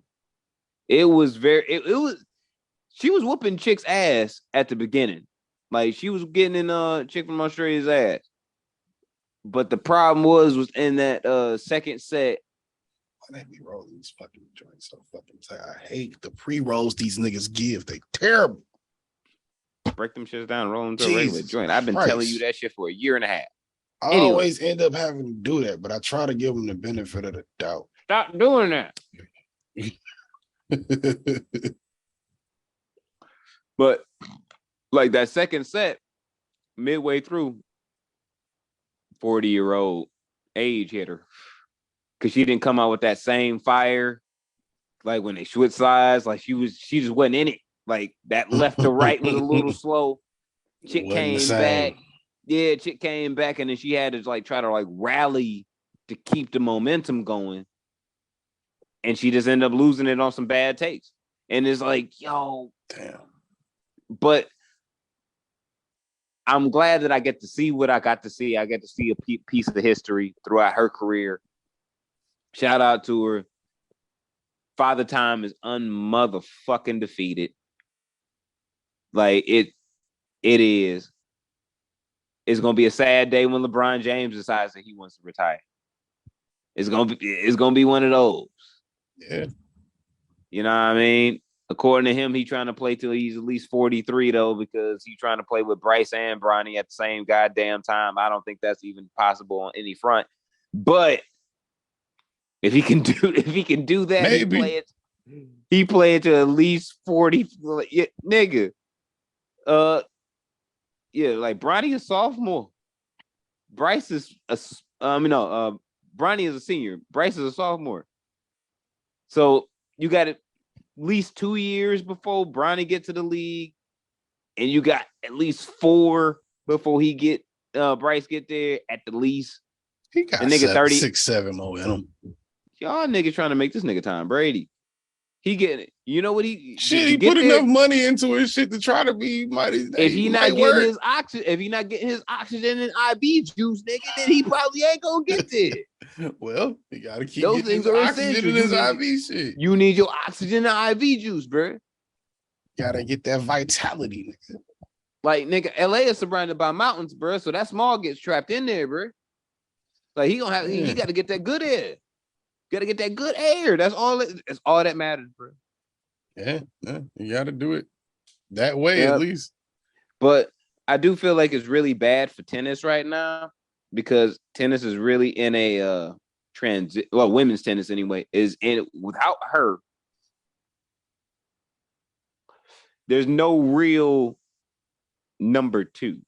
Like in men's tennis, when Federer went down, you knew the number 2 was going to either be, the new number 1 is either going to be Rafael Nadal or Djokovic or whatever his name is. Like that one nigga. I think it's named Djokovic. But you knew it was going to be one of them 2 niggas.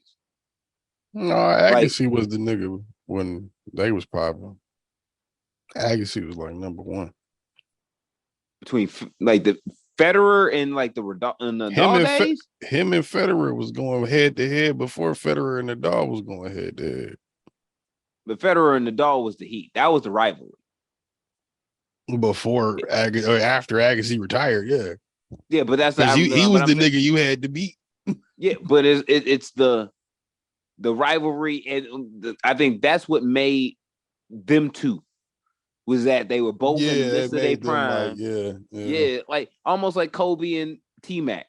When they played each other, they got the best out of each other because they personally took it as like, you're not better than me. Like, period. My team might lose, nigga, but you are not going to fuck me up. Like, period. That's not happening. You know what I mean? And between two forces, that's entertaining to watch. And Serena swept the fucking board. So it's like for 20 years. Click that shit. There was no number 2. And like Anna Kournikova, who? Maria Sharapova, who? Sharapova might have been the only one that was close. Now I've seen a couple of them matches, bro. But in her prime, though, or she had 2 really good ones. She had 2 really good competitive ones. The rest of them shits, like Serena smoked her ass. Like that was she just like that was an embarrassment that she was out there for most of them bitches. But like that, had a couple good ones where it was like, okay, I see how you got here.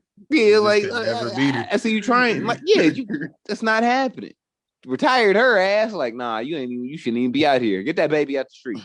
Like stop playing. That's a whole baby in the street, nigga. Like, try to get the kids up on the street. like what you talking about? On the Fitzgerald Highway. Baby.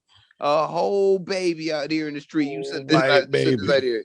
You trying to beat me. Fuck out of here. Who is this? Somebody better bring me some Similac and some diapers. What you playing? You feel me? Can't be leaving whole white babies out like that. Nah. But they left it out there and they got his ass whooped and shit. Serena wasn't playing. But there's no second coming. What to was this. Sharapova? Russian or some shit like that? French. It's a whole French baby. It's not French. I know Sharapova is not, like the name is not French. Like, no. It might be something else. Maybe Swiss. I don't know. Like, I smoke weed. I don't know. I learned Swiss people are very loud. Not Swiss people, Swedish people. Very loud. They're very attractive, very cool people, but they're very loud. Very, very loud people. Hey, you can yell when everybody's at peace. At least the YouTubers are. But you can yell, you know what I'm saying? You can yell when everybody's at peace, nigga. They the coolest motherfuckers on earth. That's what I'm saying. I don't think they're trying to be loud. And no, you got them confused with the Danish niggas. The Danish that are the most peaceful people. No, I didn't say peaceful. I said cool. Like they chill. Not as the Danish. Is it the Danish? Now the Swiss, the Swiss, the Swedish, the Danes are, which is Denmark. They like on the top, like most like best economies to live in or some shit. Like some list that I saw about a month ago. Like most peaceful places to live or some shit. Like really dope places to live. Like for real. But yeah, like that old shit, like they a different type of, those countries in general are kind of like, yeah, nigga, we should just be good to everybody and not fight people and not try to rape our economy and our population for capital. Like, that's a good start, you know. Don't do that. One of my fears, this is my fear, real for real. I go to one of those countries and I love it so much I never come back. Because I know for a fact I'm dedicating myself to, it's gonna get cold as fuck out here, and I ain't gonna be nothing I can do about it. It's a different type of cold out here, bro. And I'm just gonna be like, you know what, I love it. Yeah, I just love it. I'm just come myself to penguinism and just be like, fuck it. As much as I'm starting to hate snow, I think I could move to Colorado my damn self, nigga. That's the mission and goal for me and my family, sir. Nigga, I've been seeing some of them houses out there on, like, it was something I was watching on Vice, nigga, and it was some community they built up for the hippies. But the houses are fucking great, bro. I was like, you are not a hippie. I'm close enough. No. Once they find out how Republican you are, oh my God. You decided it. See, that's why your connection breaking up, because you bullshitting and God don't like it. He froze up again, you dirty motherfucker. There you go. All right. Yeah. See, God don't like ugly. Stop lying. You Republican as fuck. I'm not. You are. Bitch. You are Republican as fuck. It's okay, bro. Prove it. We still gonna be homies. Prove it. You know, we still gonna be homies. Me fucking white women is not enough to say I'm Republican. It's not. No, the other things that you say and do, that's not that. It would make you Republican. No. Having capitalistic tendencies has nothing to do with what political side you're on. Capitalism is just, as I've learned recently. No, capitalism is just, as I've learned recently, the space in between innocent and evil. It's not really Republican. How the fuck? Yes, it is. No, it's not. Capitalism is like, bro. Capitalism is inherently like the thought of and process evil. No. Because to have a success, because to have a capitalistic system, somebody has to get shit on. To have a classism as system, somebody has to get direct, shit on. Which is usually the case. It's not really, that's how it's like it's in that space. Yes, it is. You're guilty of something, but I don't know of what. You just made some money off some niggas that may have made a poor financial decision. If you sell candy bars, are you really responsible for making all of America fat, nigga, when McDonald's is up street? Come on.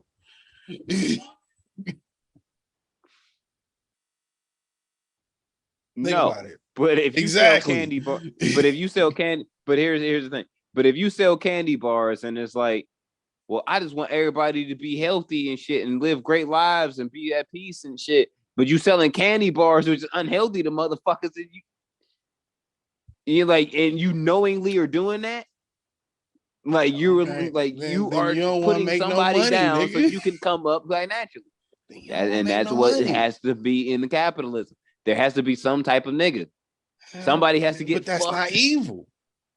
That's not evil because you don't have to buy. Is it not? No, you don't have to buy the fucking candy bar or the McDonald's. But you know, just because I'm selling it don't mean you gotta fucking buy it. Nigga sell crack, you ain't gonna buy it. That's true. Just because I'm selling something don't make it evil. If you buy it, don't mean you a terrible person.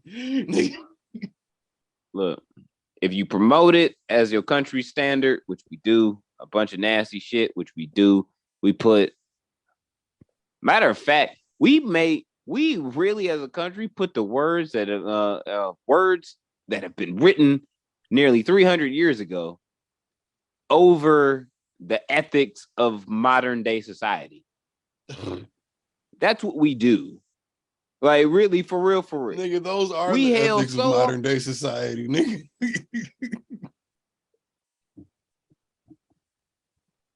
No. I'm sorry, like that. Have you seen TikTok lately, nigga? The ads are disgusting, nigga. I'm sure they are. I'm sure they are. Modern day society is pretty. That's why I don't partake. I've had enough. I've gotten my full share of what I'm willing to allow and participating in as far as social media, and I'm not willing to take on more. I'm there. I don't need no more extra responsibilities. Did you know it's a trend of people pretending there's only so much judgment fucked? I can give. Did you know there's a trend of girls pretending to get fucked on camera, where like they'll hold the camera up and like had their ass like hiked up, but not really, and be moving back and forth like they getting hit from the back. Like that's a trend. It's called twerking.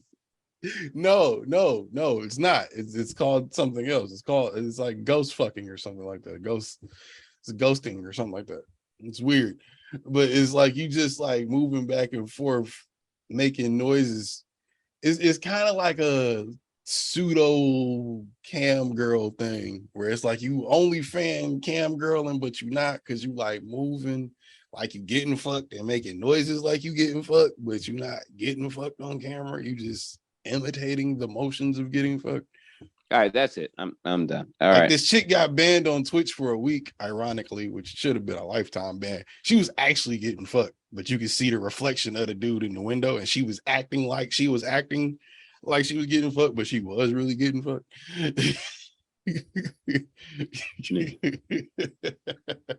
Bro, it's a wild place. When they figure out a way to go to another planet and like, or at least sustain a colony in space, I've dedicated my mind to it. I'm done. Y'all can stay here. Y'all can stay. Y'all have it. Y'all got it. I'm out. I found a girl that queefs on punching dummies. Like, you know the punching dude, the like punching bag shit, the little rubber dude. She like smacks the shit out of it and queefs on it. That is entertaining, actually, ironically. She's kind of cute too. I'm out. I'm sure living in space is not like biologically good, probably like for long term, not unless you really like, but hey, I smoked cigarettes for over 10 years, so I've done worse. I'll be fine. I will be fine. That's fucking absurd. It was You one know of those what? things that's hard to wrap your mind around because you're like, You know what? but I'm why? gonna call it what it is. In the words of Maxine Waters, it is obscene. It is obscene. It is obscene. What the fuck? It is obscene. This nigga pulled that shit way back out. Jesus It Christ. is obscene. All right. Jesus. Wow. Wow. Word. Word. It's only obscene when you watch the teenager It doing is it. Everybody obscene. else, you just like, why are you doing this? It's a trend. My point was, nigga, people have a tendency to not give a fuck about the thing. They just want to be a part of it. So nothing on that end of things is inherently bad because nigga, you're not bad for coming up with the trend, and you're not bad for participating in the trend. It's just a stupid fucking trend. It is obscene. You're gonna look back on it and either laugh or cringe. It is obscene. That is wow. Wow. I have been educated and wow. You haven't seen any of those? I don't have a TikTok. Grandma. You gotta get on there, bro. No, I've done enough. Done enough. I've partaken enough. It's this one TikTok. It's a 90-year-old man. His son records him. The dude has dementia. So every morning he has to go through this routine of telling his dad, like, he's okay. He woke up in his house. It's like the same thing every morning. He has to tell him. He fucking documents this shit all day. Where his dad is just like, where am I? What's going on? He's like, I'm your son, Dad. You're fine. You're at home. You're chilling. You got money. You want to go get something to eat? You're good. Everything's cool. Where's my checkbook? It's at Mark's house. We leave. You remember, all your money is over there because you go from here and there sometimes. It's kind of cute, actually, but it's like, it's one of those things only TikTok would have.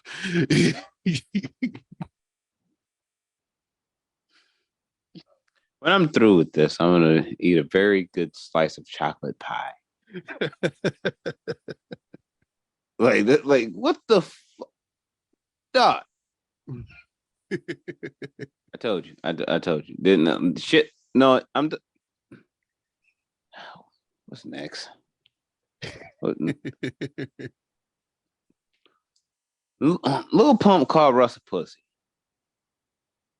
Is Russ not a pussy? Nah. I mean, I think he could fight Lil Pump.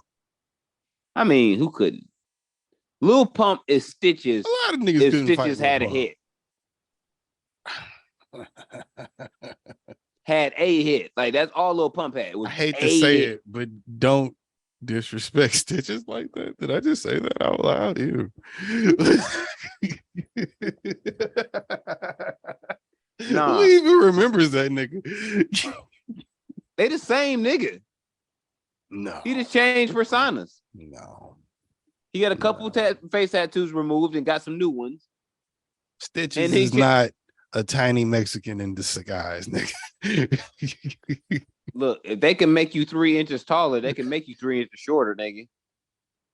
No, I think Stitches got more muscle than that. He's like kind of like Diesel, isn't he? All you got to do is take like 3 to 4 Xans every like 3 to 4 hours and shit, and you good. There you go. There's your size. That's what they do. Xanax works, sir. As a former taker of it for fun, nigga, that's not how that works. Yeah, for little pussy niggas like that, probably does. Anyway, I mean, sometimes you be depressed, nigga. You don't want to go on tour. What the fuck? Exactly. I respect. And was he even on the tour? Why is he even talking about it? I was like, my thing was like, I respect Russ saying like, "Yo, I'm just mentally exhausted. Like, I'm not in the place to do that shit." Off the rip up, that nigga really in the last 3-4 years has been going super ham. And in the last year and a half, he's been putting out good content. He's put out 2 albums and an EP in a year and a half. Like, he's been putting out work, touring off that work, in and out of COVID. Like, that nigga been really put powering through some shit. He's made a lot of money, a lot of moves. He's accumulated a lot. I think personally, like, nigga, if you've been just thinking forward, do. Next step to achieve each goal. Like it's a milestone shit in Grand Theft Auto. Like you just keep going and going and going and going. And without any thought to anything else that you're accumulating or anything else.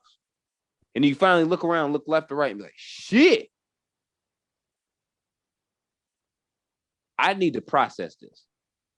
Because I've done so much. I'm not even thinking about the moment. I'm not thinking about what I've done. I'm not thinking about where I'm at. Like I'm just keep thinking forward. Now I'm exhausted of it. Like you can get to that point where you run out of gas. Like there's nothing wrong with that. Because it's accepting the fact that it's like, yo, I'm up.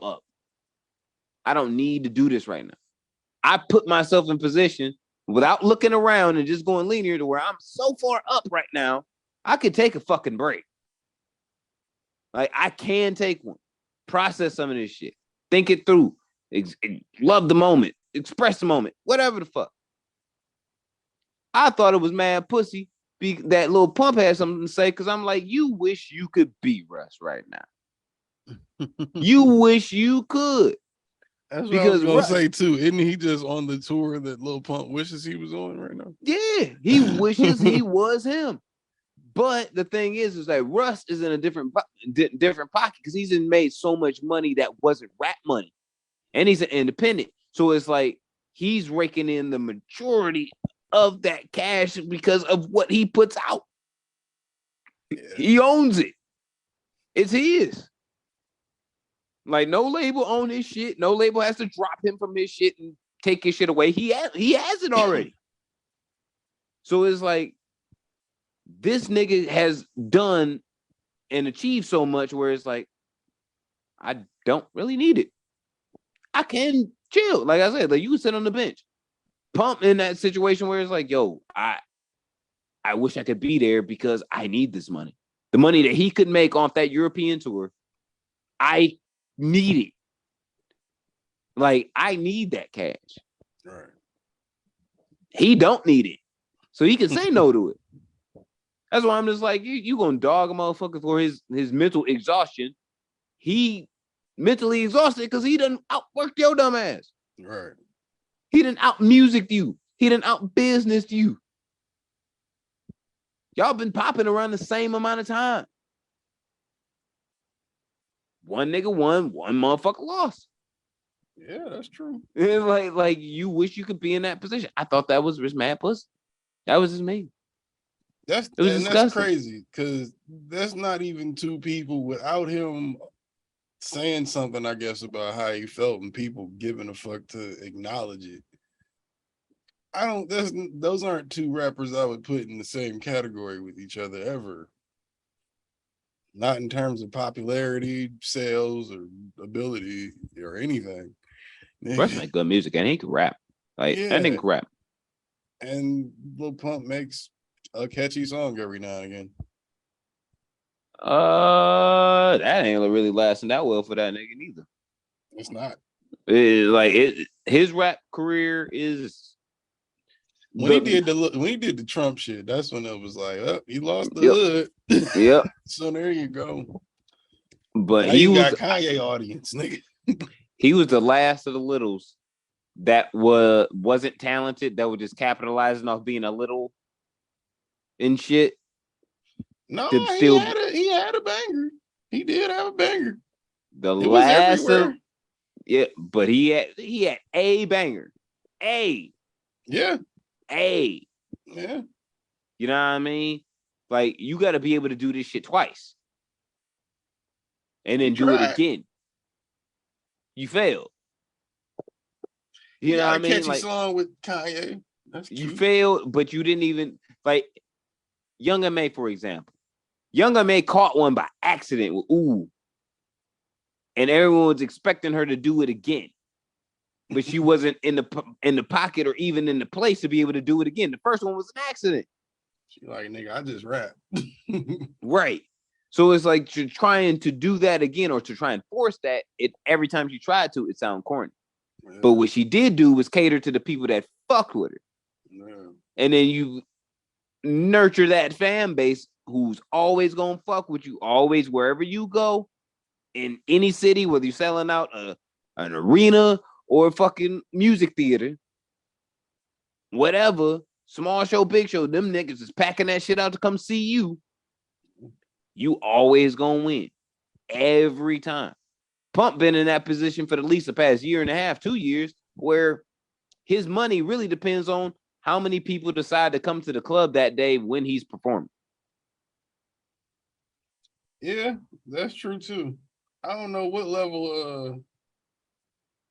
I feel like Pump probably can do a theater. I don't think he's selling out a theater, but he's definitely doing a theater. Young M.A. can without a second ooh, like, and that's wild. Yeah, Young M.A. can sell out a theater for sure. You know what I mean? But the simplicity of that is you nurture that fucking fan base. He decided to go the Tekashi route, and that doesn't work for everybody. That didn't even work for him. Yeah, no, I don't know how the fuck he thought that was gonna work. The little, like I said, I think he thought shit was sweet. Like niggas was gonna keep fucking with him or some shit. Like, no, nobody fuck with you for real anyway, nigga. No. That whole era in hip hop is pretty much dead.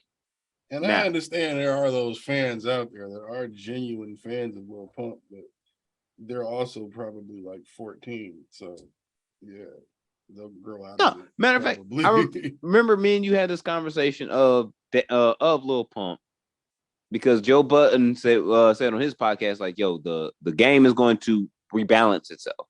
And I was like, and I agreed, because the same thing happened with snap music. The same thing happened with the dance music era. Like, eventually it always balances itself or switches out of it. The best of the best are like weeded out, and the rest aren't. I called it from the jump. I was like, Uzi Vert and Lil Baby will become something, because they have something, and it's not the same thing, but they're littles. But they got that star power. They got that it. They can keep doing it. Yeah. The rest of these niggas are gonna fall the fuck off, and that's usually what happens. Every little era where it's like some lame ass shit happening, or like becomes the trend, one or two capitalize off it, and that be it. Yeah. The rest of these niggas can have like 3, maybe 4 years, maybe 4, to capitalize as much as they can off they 1 or 2 songs that they can accumulate. Yeah, you lucky if you get 4. So you lucky. 2 or 3 usually. If a nigga don't put out another song in 3 years, it's usually done. Because you've usually put out your album from that first song in 2 years at least. Yeah, and it's really fucking hard. Yeah, and it's really hard to do it again, especially when you did it the first time on accident. And that's what a lot of these the littles from the previous generation was on. They made a lot of shit by accident. That's where I think Bobby Shmurda fucked up. That nigga made an accidental hit, and even before he went to jail, he was trying to recreate it, chasing that same shit, that same energy, trying to do it again. Didn't work, didn't come. It just came off like he was chasing it. Then he came out of jail. He's still trying the same formula. He's still trying to recreate Hot Nigga. It's not gonna work. Nope. Somebody at Epic need to tell him it's not gonna work. Nigga, stop trying to redo Hot Nigga and just make another record. Dude.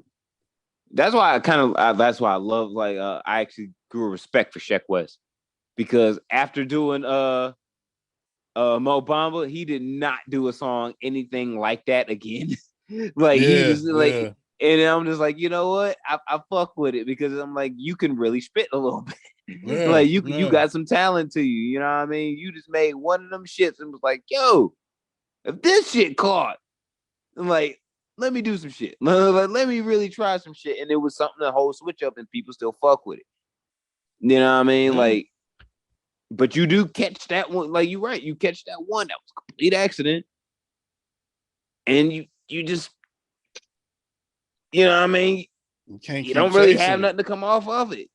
Like Trinidad James, Panda. great example. Yep. No, well, yeah. Well, I wouldn't say Designer was a great example because we all thought that was Future at first.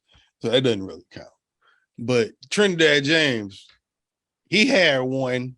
He went for that. He did the remix. He went for that second or third one. It was over with. You know what could have saved it though? And it was a moment that God damn it, I had to bring this person up and this person up at the same time. It was on that I love this shit. He had the chance to redeem himself on August Alsina shit. His first single had the chance to redeem himself if he had a fucking verse that came with the flow. Yeah. His verse didn't really add to it. No. That was the part he was supposed to remember of the song, like was his part, and he didn't do that. He did what he's supposed to do. That. He made it overly personal, like the niggas that running with you ain't your friends. Like, nigga, you sound like you don't even remember any bars from that shit. I just remember it was just like, yo, this is supposed to be a club record. This is supposed to be a vibe record. You are on I'm mad and I gotta get this bread record, and if it fly, it fly. If it don't, it don't. And it's like, no, nigga, you before August Alsina, where to start? It's your position to have to like try to outdo that, to match that flow. You supposed to bring more to that record. And he didn't capitalize on it. And after that, it was like, yep, that nigga does something completely different now. Hip hop didn't want it. Think that he was talking about he was tired of the shit. He didn't want to do it no more. I'm like, nigga, you just tired of trying to make that record. That's what it is. Yeah. Because you caught that one by accident. I think that nigga do like a clothing store now or some shit. I think he running a clothing store. You caught that one by accident. Like you know, and when you at the bottom, what do you really have to lose? Really nothing. Yeah. You ain't got nothing to fucking lose. You gotta get at least one. Yeah. And most of them cats was like, especially at that time, him, Pump, Zan, they were really popular because they had the one song and they were wild ass outcasts. And there's a lot of white wild ass outcasts in suburban schools and in suburban America all across the motherfucking way and overseas. Yeah, they said that nigga Lil Xan got a whole drug problem now. I thought he got clean. Goddamn. No, that nigga still who was the nigga? Who was his manager? Shit. I was about to say corrupt, but it wasn't it Daz or somebody? Shit. Oh, damn. Either way, the nigga was talking about, I guess he still owned for that Beamer truck or some shit. The nigga in the hole like 30 racks. He ain't trying to do no shows and all of this shit. That nigga still fucking up from the last time we was talking about that nigga. Ass. But I remember Stat Quo, I was about to say, I remember his manager was somebody we know. Or know of, I should say, not somebody we know. Yeah, he was saying that when I seen that was the deal, or that's what was happening or whatever, that was post him getting clean when he was talking about it. So I guess I don't know if he relapsed or something. I was like, I don't know if he relapsed again or not. But yeah, like when I seen him talking about it, he was making it seem like Stat Quo was the nigga that was providing him the drugs to do the shit. Yeah, because he was like, oh, because he was dope sick, and because of his addiction and shit, and they was like, all right, fuck it. Like, nigga, we need to get this nigga some Zans to get this show done, and get the nigga some Zans. That's You know funny what I mean? because Stat Quo and a bunch of niggas that know Stat Quo was like, that nigga don't even be around no drugs. So I know he ain't get you the drugs. Right. So that nigga lying about that shit, apparently. Who knows? Yeah, I'm just I mean, surprised Lil Xan still get mentioned, nigga. When I saw that shit, it was on Steve O's Wild Ride, his podcast and shit. Like, I saw a clip of like a 10-minute clip of that shit on YouTube, and I was like, "What the fuck? Why that nigga interviewing him?" 22 talking about that shit. Oh, that was shout out to Joe Budden happened. going on that nigga. I was Adam gonna 22 say because that nigga was completely motherfucking right, bro.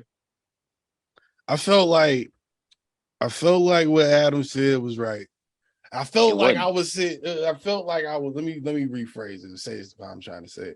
I felt like, you know how they were sitting on the couch right there, right next to each other, and it was that little space in between them.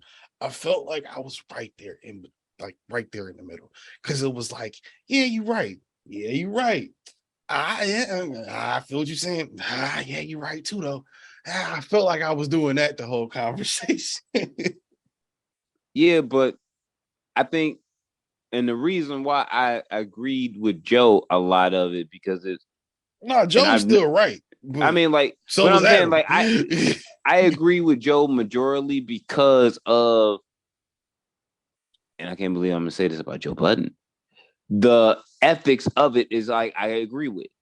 Like, you can't. I don't believe it's cool. That nigga said, I think it's Joe Budden. Right. I don't think it's cool. I think it's lame. I think it's nasty, disgusting, disrespectful, and a whole bunch of other words, nigga.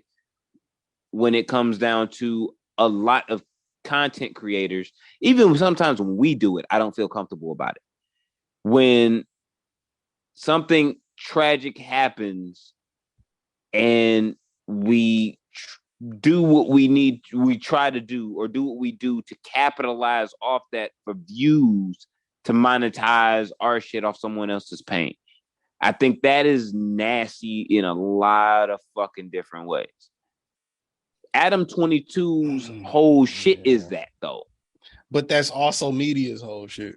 You can't not talk about something that didn't happen, or you can't take something that happens and say, just because it happened a certain way, now you can't talk about it because you're monetized. Anything you put up after a certain point is going to be monetized.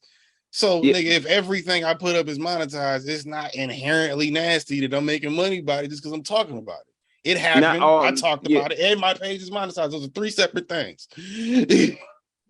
But to Joe's point, it was like he knew what he was doing.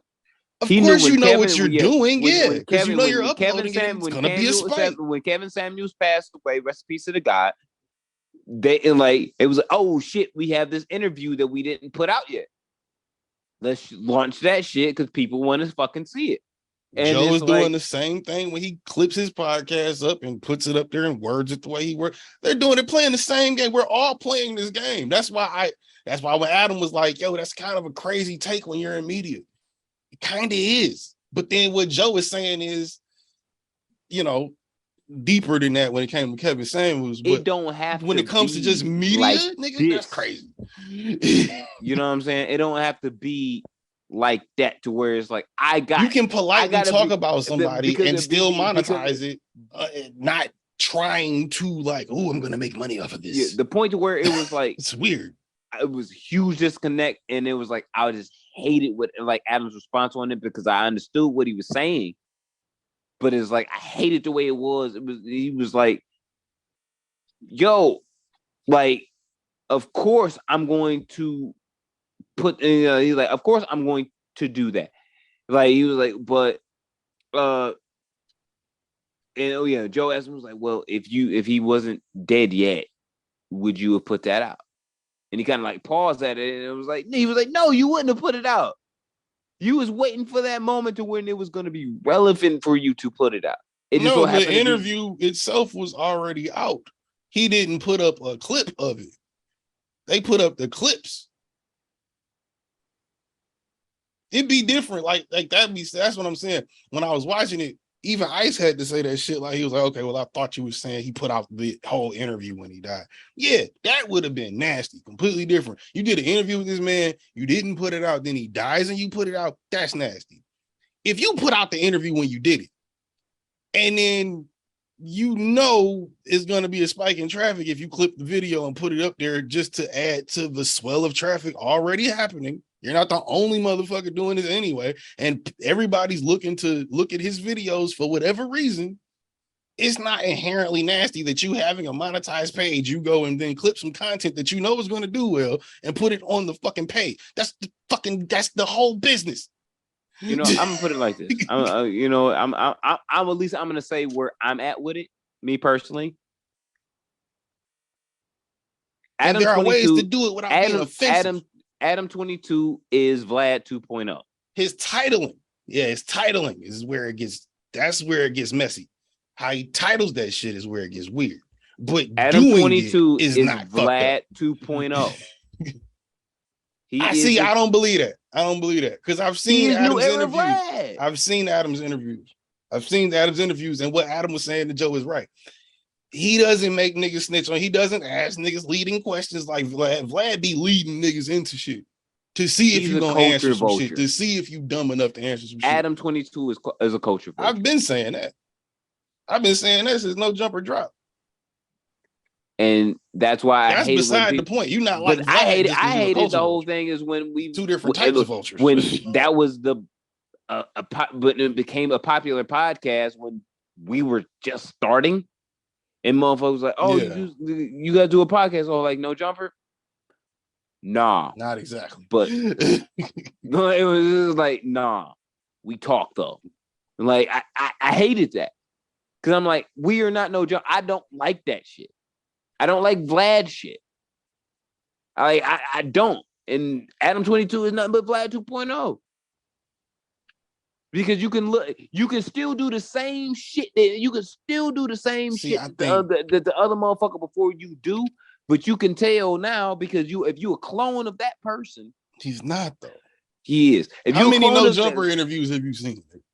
Because I've sat through a few. Not one have I seen where I can say Adam gives me Vlad vibes. Where you're listening to the interview and you like, really? You gonna really? Like you no, nigga, he is a culture vulture to the extreme. No, that's Vlad. Vlad is a culture vulture as well, but Vlad is one of those incriminating culture vultures. The culture vulture that what is Adam he is vulture other than the fact that he doesn't come from the culture. He doesn't come from the culture, but if he can give Adam 22 or Vlad? Adam. Technically, Vlad comes from the culture before he's doing the shit he was doing now. He was a part of the culture. Adam he was doing like music videos or some shit, right? Adam found the pocket that Vlad, I feel like, overextended, which is I can vulture the culture and not be a part of the culture. Are you a vulture if you're a fan of the music and you just happen to do a show that blows up? Does that make you a vulture? If we were white talking about here's a fucking podcast with the real podcast. Or I think that's not the real. It's not the real. It's the real is Chrissy and the other dude. That's not the real. It's two white dudes. All they do is talk about hip hop. That's their whole shit. Are they culture vultures? Just because you can be white and you can be white and be a hip hop fan and be a part of the culture. They do a similar podcast to No Jumper. So what is vulturing about one versus the other?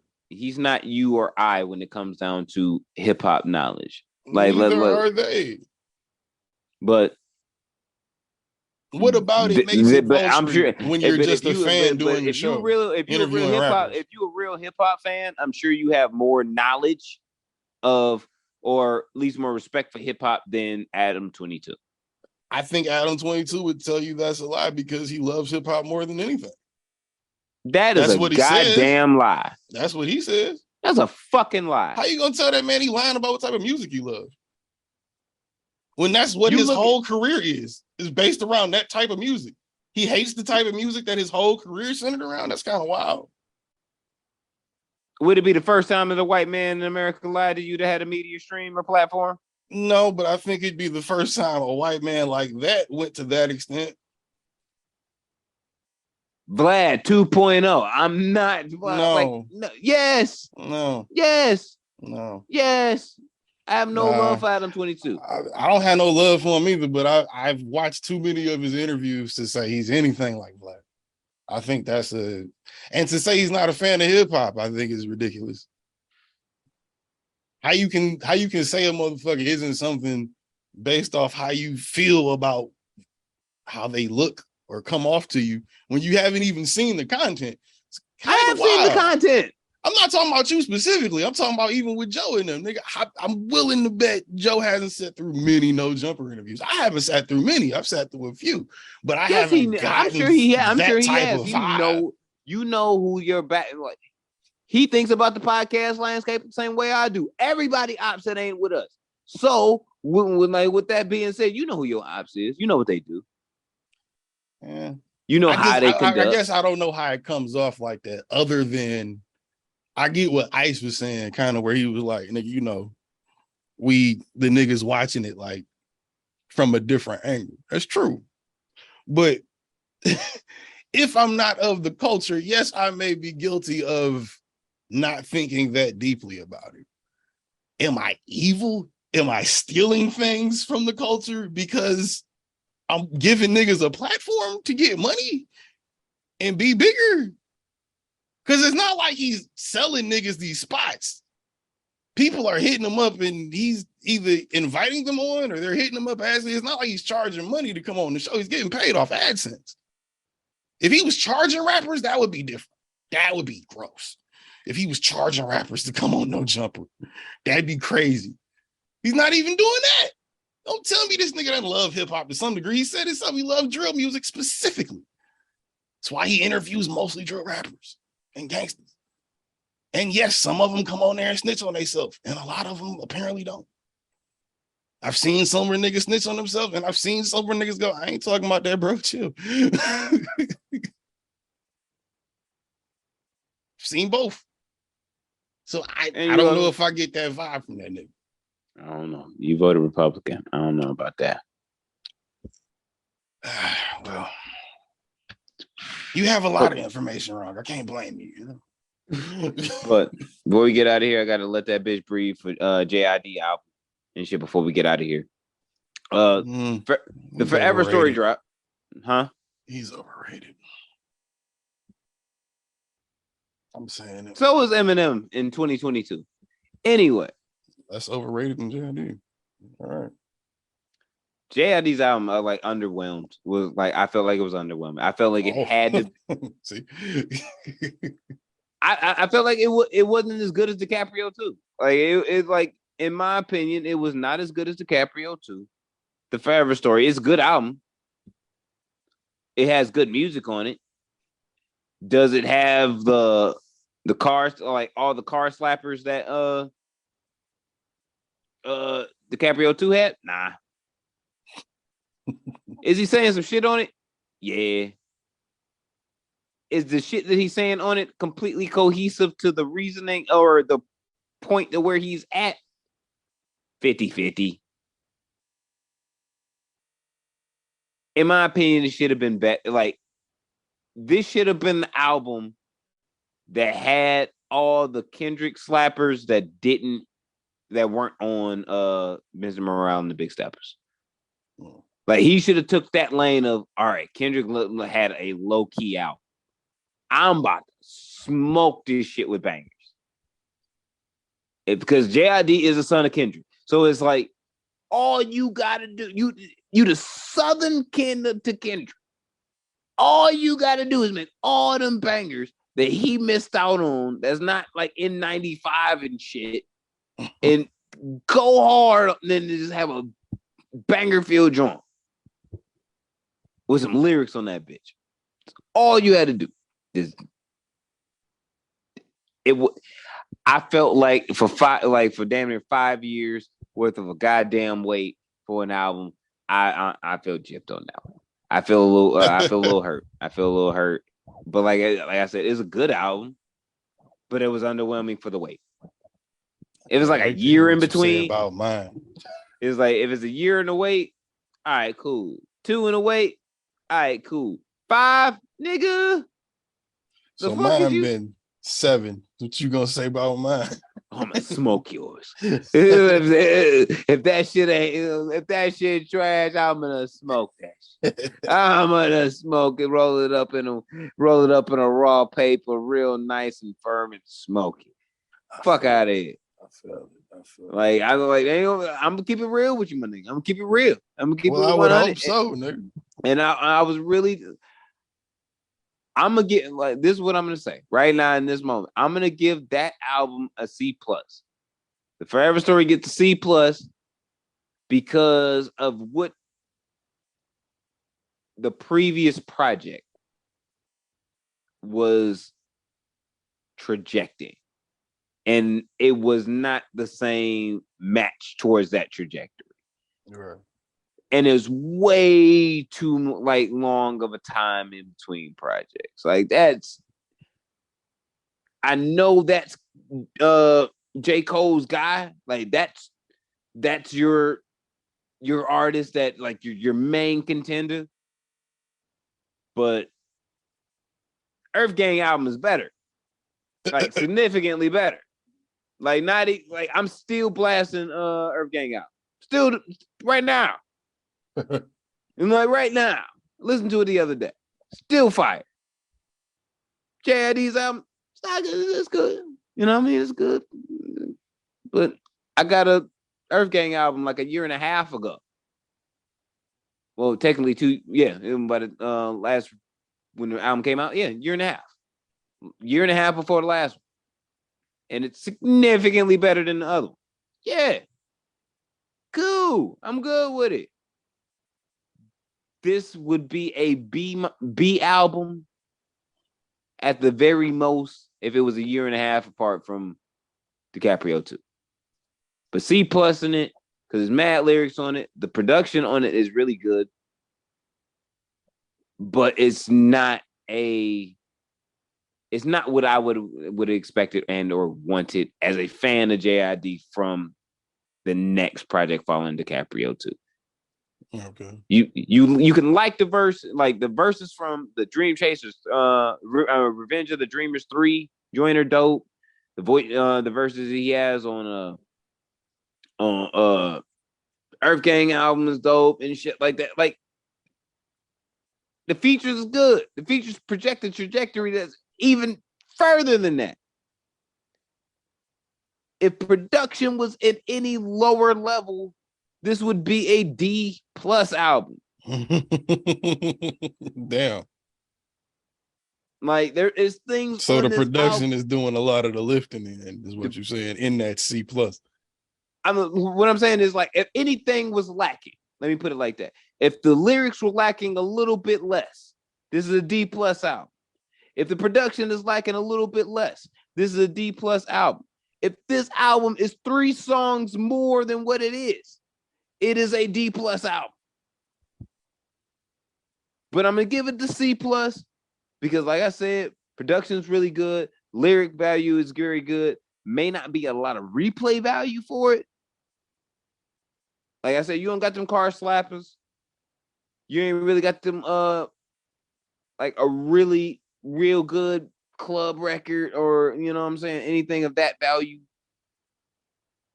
But it's good music. Like it's one of those, if you're walking down the street, pop that shit on, it's something good to vibe and listen to. All right. In between stoner sessions, good album to listen to. You know what I mean? But that's where I fall with it. I think as of this moment, still, in my opinion, the best rap album of the year is still Vince Staples' album. Ramona Park Broke My Heart is still like the best, in my opinion, hip hop album to come out this year. Still going with Push. That's fucking absurd. I wouldn't even I put also that in haven't heard Vince Staples' album either, so that's not in my top 15 this year. Like at all. I don't know. both Conway projects are better than that. Even the one that I think is not that great this year. Or really I would say like I would say mid for Conway. I would do like God don't make mistakes in comparison to his joint what he got with Big Ghost is mid. Like that Big Ghost project this year is something different. Like that nigga came in crazy on that bitch. So God don't make mistakes, in my opinion, is better than that. I feel it. I ain't saying that push album is trash, but them Kanye tracks are complete fucking throwaways. And like for the most part, it dude just don't produce the same tracks he used to. It's okay. It's okay. You can admit it, bro. It's okay. You know it. I know it too. Speaking of Kanye, that just made me. Speaking of him again, that just made me think about something. Did you hear that your boy Meeker Milson asked the one and only Quentin Miller to write some bars for him? Hilarious, isn't it?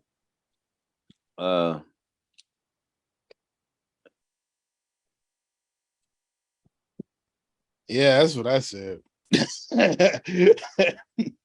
about the reaction I had.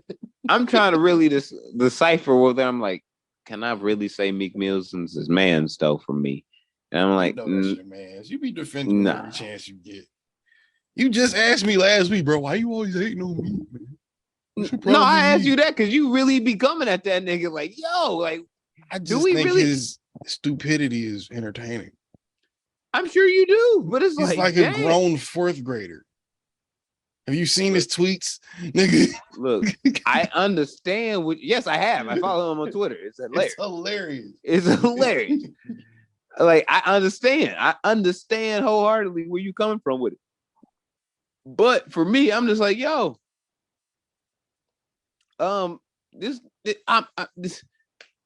he made good music sometime. All the time, made good music in 5 years. That's bullshit. I'm gonna tell you that's bullshit. What's your favorite track on Championships came out more than less than 5 years ago. Right. Like I said, what's your favorite track on Expensive Pain, nigga? Oh, I can go to that. Let's see. As I pull up I ain't heard none of it because he don't make good music. Where is Meek? That nigga drop a dope verse every now and again. Cause you be hating, bro. I gave up on Meek after Dream Chasers 4005, nigga. You trash. My favorite track off Expensive Pain. You don't have one, nigga. That's on Hot with Moneybagg Yo. That shit's fire. Probably because of Moneybagg Yo. It is. Blue Notes 2.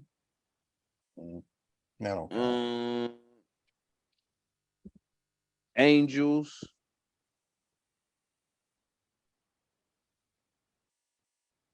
I want to say On My Soul. I want to say that. I want to say that. I want to say that one too. But it's been a minute since I listened to that one. Because he doesn't make good music. Yes, he does. No, he doesn't. Dog, Championships had the Johns on it, bro. It was all right. Nigga, please. For this shit that had 19 songs on this shit, like 16 of them were fire. 16 of them were fire. Like 6. DC4 was fire. We just overlooked that shit because Drake just completely just disposed of his ass when that fucking album came out. No, I listened to that. I listened to that a lot. DC4 is hard. No. Like, don't do that. Don't do that. Wins and Losses is one of his best albums. One of them. That's a better one, I guess. Oh my God! Why do you hate this man so much? Explain it. Explain it. Like, I just think it's inexplicable. He's disturbingly mid. You listen to RJ Payne? Don't even know who that is, buddy. Look, if you don't like Meek Mill and you need a Philly gangster fix that's really real, listen to RJ Payne. Last Philly gangster I listened to that wasn't Meek Mill was AR Ab. That nigga doing like 4,700 years right now. Yeah, but RJ Payne is a way better rapper. Like that. Listen to if Cocaine Could Talk 1. There's a like just look it up. There's a picture of Pablo Escobar and shit as the cover. You know. If cocaine, that shit is fire as hell. All I'm saying is, matter of fact, go listen to Cocaine Could Talk 7, Nino's Revenge. Goddamn it. Meek is overrated. No, I think he's actually rated where he should be now. Now, yeah, I think if we were saying like, it's still a lot of niggas that be like, yeah, no, Meek about to come back with some fire. Yeah, and those are fans, and that's cool to be fans. But I think he was overrated up until the point that Drake sat his ass down. Imagine when Drake Mill being your favorite rapper. So imagine Meek Mill being your favorite rapper. I know niggas that are where Meek Mill is their favorite rapper. Most of them niggas from like Maryland and Philly and shit. So it's like I said, if you got a core fan base and shit, like you from that area and shit like that, yeah. That nigga, like that's their guy. That's their guy, bro. I would be hurt if a nigga said that about me. I need to shut the fuck up. I'd be hurt if a nigga was like, imagine being a fan of Busy. The fuck wrong with these things? Yeah. You know what I mean? But hey, if they thought I was mid, I'd understand it. Some niggas just feel that way, and I feel like Meek Mill is mid, nigga. Like it's scary in a scary way. He is mid, nigga. I think Big Sean is mid than a motherfucker. He is. I thought it was insulting as hell. But he's less mid than Meek Mill. I thought it was insulting as hell on the fucking the game diss to Eminem and shit. How he like said that Big Sean was the better rapper in from Detroit and shit. I was like, bitch, how the fuck you miss Bodie James before him and you gonna put this nigga? At least Bodie from Detroit, nigga. What the fuck you talking about? How the hell you not say Royce the 5'9", nigga? Just because Royce the 5'9" old, nigga, don't mean shit. Well, you know, niggas be trying to act like Royce just got best friend. Royce is a better rapper than Eminem, in my opinion. Nah, some days he is. They be neck and neck like a motherfucker. And some days Royce be on his ass. Because he's about the only one that can make him go like, oh, fuck. Difference is, in my opinion, is that Royce make better music as an OG than Eminem makes music as an OG. That's it. That's like, in my opinion, I think we just relate to Royce a little more in that sense that we can kind of relate to a 40-year-old black dude more than a 40-year-old white dude, or a 50-year-old white dude more than a 50-year-old black dude, or 50-year-old black dude more than a 50-year-old white dude. Like, there's certain shit M talks about where it's like you might be able to have some connection with it, but past a certain point, that's like distinctly his shit. And it's the same for Royce, but it's I guess it's more similar. You've seen it. I guess I don't know. I will say this. As much as I hate Relapse as an album, Castles is a song. Castle is on I mean not Relapse, Revival. Yeah. As much as I hate that album. Everything starts with an R with that nigga. That shit really hits me because it's like I'm a parent and I'm raising a daughter. So it's like I understand. You know what I mean? Like I'm there with that. I can understand that if you're not in that type of mindset, even being a parent, you're not in that type of mindset where you realize or you trying to. I'm not a parent. That's one of my favorite songs on that album. Like I love that. I love that song. Connect to it. Yeah, like I really love that song. Like as a parent, it's really deeper as a connection. There's not a lot of that as far as his whole shit. It's like from the point to when nigga, that whole album is that. What are you talking about? It's done terribly though. But anyway, no, it's like not. Yes, the fuck it is. And then Stop arguing with me. Stop arguing with me about how the shitty that fucking album nigga is. said it on ass, Kamikaze. ass. The nigga said it on Kamikaze right after that. I tried to give you niggas a fucking steak, and you bitches said you wanted sliders. Fuck you then. I'm not talking about my shit no more then, bitch. Since it's corny when I talk about how I really feel about shit and my feelings, fuck you then. I just go back to out rapping everybody. Fuck you. Yeah, but even then, like I said before, even that to an extent is corny because you don't need it every year now. Because it's like we know where you stand. It's like you put out an album every year. You stand as one of the greatest rappers, like as if not the greatest, like skilled rapper of all time. Nigga leaves the house like 3 times a year. That's a great title to have. Just because you're the greatest skilled rapper of all time does not mean that there's somebody that cannot overshadow how great their music is in comparison to yours. Hove makes better music than Marshall. Man, that's not what we were talking about, nigga. I'm talking about Revival, nigga. Revival is not a bad album. It's ass. No, it's just a very personal album for a 50-year-old divorced ex-drug addict rapper, nigga. That just happens to rap better than everybody. Nigga, it's not that fucking, it's not that crazy.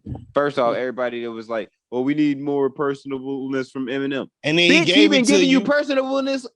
He's been giving it. It was apparently niggas wanted more. And then he gives it, and you niggas is like, oh, what is this? No, what he did was he did a whole album of somber. He did the same shit he always did over shitty ass fucking quality beats with corny ass fucking hooks. That's all he did. He did what he normally does, and except he completely did everything different outside of the process of just rapping, his normal process. And it was like, no, that's why it sounds bad. Because it doesn't really sound bad. This is one of them albums you gotta be in a mood for. Because Relapse, exactly that, especially coming off of having a drug problem. Eminem has never had a problem with being personable. That's why I was like, what the fuck more than like personableness do you need from this nigga? The nigga told you all had a whole fucking fantasy about how to be like beating and raping his mom. How the fuck more personable than you need to get than that? Niggas want to hear how he feel in his heart, in his head. And he told you niggas. He's been doing that for over 20 plus about years. It, and you bitches called him corny. The fuck out of it. Because everybody wanted him to do these how cool can you make a song about being a bad husband? It's only so cool you can make that sound. Oh yeah, you can. You can make it shit sound pretty dope though. And he has all done right, it. Then you write the song, nigga. Write a better one than he wrote. I'm a good husband though, so I can't really write one about it being a bad one. You know what I'm saying? That's not truth. Whatever, nigga. You know what I mean? That's not me. I couldn't even do it right, nigga. I'm a god, nigga. My wife knew that. But anyway, nigga, he's been personable. I don't know what the fuck is up with that, with that album or whatever. Like, to me, that doesn't really register as an excuse because I'm just like, what the fuck? Who got in your head and said that you weren't doing it personally? That's why after it happened, I was like, that's what happened. I think that nigga just wanted to make that album. Look, nigga, stop listening to what motherfucking people that are fans of you want to hear. Nigga, just do you. No, see, the everybody album listened to everybody was Kamikaze. That was the album that came after that. Nigga, Revival was what he wanted to do. Kamikaze was him going like, oh, really? Okay, fine. I'll give you what the fuck you want then. I'll talk about everybody. I'll rap it. I'll do. That's what he did, and then everybody was like, that was the response to Revival, because people wanted the more personable Eminem. No, he did that. And angry Eminem. That's what they want. They want angry Eminem. That's the one everybody wants. That's the one everybody gave a fuck about from the start. You want angry, retarded, Slim Shady. That's what everybody wants. Sometimes you get Marshall though. And he be like, yeah, bitch, because I'm a person. I hope it's the best rapper of all time. I'm just gonna let that just sink in with you, the listeners. He makes you know how I feel. It's neck and neck for me. It's not. It is. It's not. Some days it's Hov, some days it's him. It is. But ain't nobody better than definitely either one of Hov. them niggas. Nobody better than Hov. I'm sorry. I mean, like every other Tuesday, yeah. I'm like, nah, like nobody better than Hov.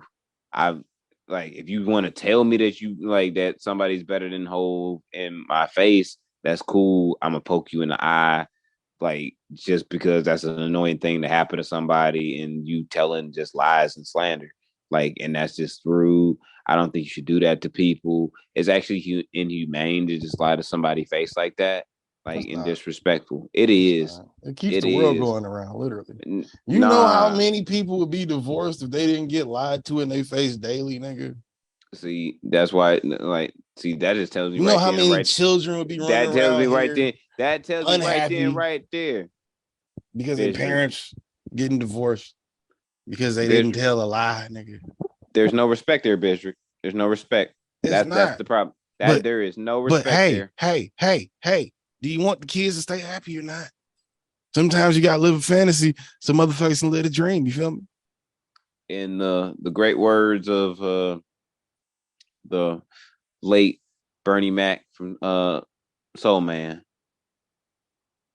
and fuck them kids. All right. See, that's just you can't do that when it's the kids. Don't you care about the kids, nigga? It's the kids. Nigga, the How kids you gonna say fuck the kids? Because the kids turn into adults, and adults turn into assholes, and you know. Yeah, but I mean that's always been the case, nigga. That's not nothing new. That was true before Soul Man. Rest in peace to great Bernie Mac. Yeah, somewhere before then. Somewhere in 1998 in Detroit and shit, they also said like somewhere in the Detroit school system say it was like fuck them kids, and I was one of them kids. That was before 1998. Yeah, that definitely. Well, I'm just saying at that time, like for me, they were still saying like fuck them kids, and yeah, I was one of them kids, and it was like all right. Yeah. Yeah, it's funny. I ended up leaving DPS for a while, and it was like, wow, this is what real school is like. Then I went back to DPS and was like, we ain't learning shit. We ain't learning a fucking thing, boy. When I left DPS, I wanted to go back so bad. I wanted to go back. At first, I did, but when I got to high school, I went back, and I was like, you know what, this is cool. And then I left again, and I was like, nah, this is better. Going to school in the suburbs is way better than going to school at DPS, nigga. I wanted to go to school with a bunch of dog ass niggas so I could actually beat Country Day on a consistent basis. See, I wasn't never playing those sports, nigga. I wasn't never playing those sports. I beat Country Day one time in my entire high school career, and I feel like I won the fucking national championship after that game. I put everything on the floor for that bitch. Everything. I wanted that shit. Yes, nigga, because they had like all these players that was like 3-4-star recruits and shit. And I'm like, damn. Yeah, and nigga, I had Kobe mentality, so it was like nobody is better than me on the floor. Like that, like so it's like I don't give a fuck what recruit you are. I'm dropping 30 on your dumb ass. Like just because I don't like you. I do not like you. Career high school high dropped it on Country Day, 34 points. Because I was like, no, I want this bitch so bad. Like so bad. For all my basketball aficionados and people that love basketball in the NBA, I was Patrick Beverly after he won that series with Timberwolves and shit this past season after beating Country Day. I felt like I won everything. Jesus Christ. Yes, nigga. Like that's all, but that's what I wanted. I just wanted some dog ass niggas. I played basketball with a bunch of pussy ass niggas in high school. For at least the first 2 years. Like them niggas was not built for it. Was not built for it. Niggas was not built for Cuban links, huh? Nah, they was built for Cuban zirconia and and nickel though. Like for sure. Like that link was weak, nigga. Yeah. It was, and there wasn't no good links. There was glue holding them links together. It wasn't even like the metal clicking together. Nah, it wasn't even that, bro. Cuban zirconia and nickel, bro. That's what it was. It's nasty out here in the streets. For real. First couple years was terrible. You know what I mean? Like, and I wasn't hungry, Chuck. Yeah, I wasn't hungry, Chuck. That shit was terrible. Like, it was all bad. That shit terrible, for real. Real shit. Shit, your ass participating in National Cinema Day, nigga. National Cinema Day. Yeah, that's today. Who making a movie? All movie tickets across the country are $3. Oh, that shit. Yeah. Nah. See, you ain't no real, you don't believe in capitalism. You ain't even consuming like you supposed to. No, I'm a socialist. See, you gotta be a capitalistic socialist. I keep telling you, motherfuckers, that is the way. Ain't no black movies out right now that I want to go see. You already seen Nope, nigga? It's on it's streaming now. I ain't seen it yet. It is? Yeah. I think on Amazon. I think it's on Amazon. Yeah, I'm about to go to the movies tomorrow and see that shit. Yeah, like $3. I'm about to go see that in Bullet Train. Nah, like the only thing I really wanted to see was Thor: Love and Thunder and shit, and that shit coming on Disney Plus. That. Yeah, and come up, that come out next week. So I'm like, nah, like I'm Gucci. I'm cool. I still gotta see that Everything, Everywhere, All at Once. I still gotta see that shit. I don't know. The best movies that I've seen in the last couple of years have either come from a streaming service or it's been on streaming shortly after its release. So it's like I'm not. That's every movie. Yeah, that's why I'm like I'm not really pressed at all, really for it, for real. Like you just a nigga that just don't go to the movies. See, I'm a nigga. I've rediscovered my love for going to the movies. Like I got a membership at AMC and everything. Yeah, I just don't care for the movies like at least once a week. And plus, for me, it's like I like to like smoke a joint, be comfortable, just chilling in my shit. You know what I'm saying? In the elements and shit. You can do that in the movie theater. If you go in the middle of the day, take your vape pen. You'll be in there smoking all the time. Ain't nobody gonna tell you stop hitting your fucking vape pen while you're watching the movie. I work during the day, sir. So it's like, okay, your day off when you go to the movies. I'm not saying take a day off from work to go to the movies. I'm saying on a day off, nobody's gonna stop you if you're walking there with a vape pen. I don't really care that much, bro. Like I go to movies to go see MCU movies whenever there's a fucking Bad Boys that drop. That's trash already. The only two movies you move for, nigga, that's trash. Yes, nigga, because I'm not paying for some shit that I'm gonna be able to get for free in like 30 to 45 days. I'm not impressed. I'm not pressed for it. It's not about being impressed, nigga. It's about going to see it at the movie theater. I don't give that much of a fuck. Yeah, because you don't care about movies like that. We know. I don't know more. Like it's like I care about the quality of the movie, the experience of going to the movies. It's bullshit to me. I think that's corny. I think most of y'all niggas are getting robbed. Nah. Yes, you're getting robbed. Nigga, when tickets are $15 a piece, how am I getting robbed when I pay $20 a month to see 3 movies a week and get free popcorn for every one of those movies? Because every single one of those fucking movies that you're going to go see, nigga, in 45 to 60 days is going to be on a streaming service for free, most of which that you probably already have. Yeah, but like you said, you don't care about the experience of going to the movies. I do. So that $20 a month is well worth it for me.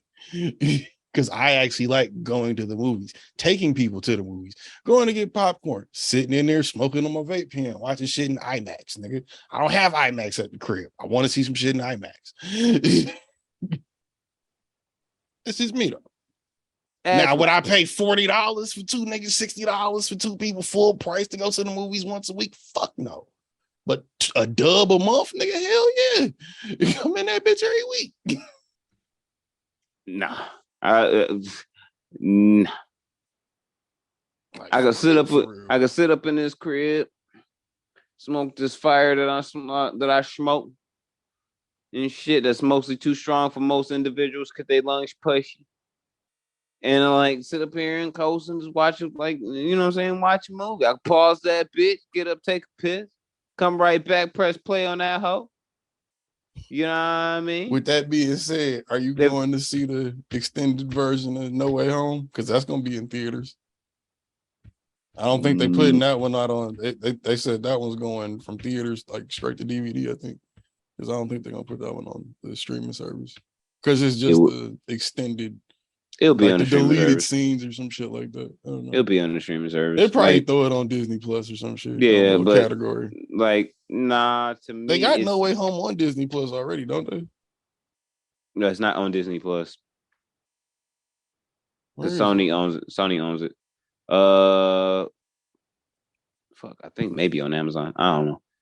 But yeah, like to me, like, nah, for that, no.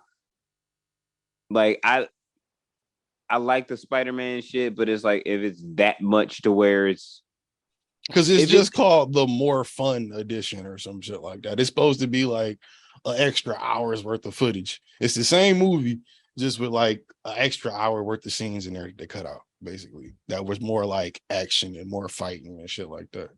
That's why they're marketing it as the more fun edition or some shit. That's cool, fine and dandy. I might buy the Blu-ray and shit. Like depending on if it's on a streaming service or not, because I actually bought all the. I'm definitely buying that on Blu-ray. Yeah, I have all the digitals of Spider-Man and shit out. because I've seen it on Blu-ray. It's already out. I'm saying I have all the digitals of Spider-Man, but because it's like it's not on Disney Plus and shit, and I watch the MCU shit. But it's like to do that, like, nah, if they come out with an extra version, yeah, I'll buy probably the extra version on digital, but I'm not doing the like buy a ticket just to sit through that extra much content. And even if I like, especially because it's that much longer. Yeah, nigga. What's the name? The 4-hour version of Justice League, nigga. I had 2 hours in, I paused that bitch, rolled a joint, was like, yo. That's different. That movie, they knew nobody would sit through that in a fucking theater. That movie was entirely too fucking long to go to a theater and not have to hit pause, nigga. You had to hit pause on that movie to get through the whole fucking thing. You had to have an intermission. You had to have an intermission. It took me like 6 hours to get through that movie because it was 4.5 fucking hours. It's a long ass movie, Shane. Like that shit. Like it was like, all right, nigga. I had to sit down and like I was smoking 12 chapters. I started the movie shit. smoking a joint. Started the movie with the joint. Smoked the joint. Came through to the halfway point and was like, yeah, I gotta roll up again, bro. Like this movie is long as fuck. Like took a piss, like the whole fucking nine. I'm like, yeah, I can't just gorge this whole bitch down. I can't. I was like, one of them joints. Shit. If your ass didn't fucking, if you didn't care about the Justice League or that version and wanting to see it, you wasn't gonna make it, bro. You wasn't gonna make it. You had to want to see the Snyder cut to sit through that whole fucking movie. But my wife has seen it. Like, she's more of a MCU fan and shit, just like I, and Marvel fan, like today. And so when she's seen it, she was like, "Oh shit, this is way better than the fucking version that we last saw." And I'm like, "I know." But this is all we gonna get. Like I looked at her like this is like the last brick. Like if we were the only coke fiends on the planet Earth that had the last brick on the planet Earth, this is it, baby. This is all we getting. Once this gone, that's it. I don't know if the Flash coming. Like, right, we ain't got the recipe, none of that shit. Like, this is it. This is all over. Like, and that's the way it stands and shit. Like, for me, I think the way they've done Spider-Man is pretty dope. Like, I'm not hating on Spider-Man by no means, but what I will say is not spending extra. I paid for it to see it at the movie the first time. I paid for it twice. Something wrong with you. You're not normal. But it's nope, like, I just like the movie that fucking much. Nigga, you're not normal. But it's I like I said, it's a really good movie. It's cool. Like, I'm not dogging it in no way. You got my money for it twice already. Paid for it to go see it at the movies. Got the digital, downloaded whole shit. I'm not paying for a fucking 3-hour version of it. Sorry, Sane. Like, I'm like, and then you expect me to, after that, be impressed enough to buy the digital version of that movie again. I mean, you want to pay for this movie like 4 or 5 times, bro. And it's that's like, yo. When I found out about this version, the more fun version, when I found out about it, I was like, why would I buy the Blu-ray copy now? You gotta wait till they drop the new Blu-ray joints with both of them on there. And that's all they're gonna do is make another Blu-ray version for you to buy. Gonna be like a deluxe version or some stupid shit. I haven't even bought a Blu-ray in like shit. Yeah, the last Blu-rays I bought was the Daniel Craig James Bond collection and shit. And that's only because there wasn't a digital download version that I could find at the time. That's the only reason I bought those in Blu-ray. I think the last one I bought was Dark Knight. I have the Dark Knight Rises on Blu-ray somewhere. Like, matter of fact, I have an Empire Strikes Back Blu-ray that I've never even watched. Still in plastic. Speaking in steel of case. Star Wars, did you see who wrote a new book? No. J.K. Rowling. J.K. Rowling's whole story of Harry Potter is a complete jack off of Star Wars. That's what made me think of it. I saw a video of that and it was just like, oh my God, that's what made me think about her. You robbed us. She just wrote a book and put it out. It's about a racist, transphobic YouTuber that goes out of her way to shit on people, but then like gets called out for it and canceled for it, and then like to get them back, she kills herself or something weird. It's really some strange shit. I don't know what she's going on or what she's like trying to like convey about how mad she is about people calling her trash online, but you wrote a whole book about some magical nonsense. That's the best way I could put it. From what I gathered. It's the magician's version of Star Wars, nigga. It's not Harry Potter. No, I'm gonna say I'm gonna have my wife send me the clip so I can send it to you of that video.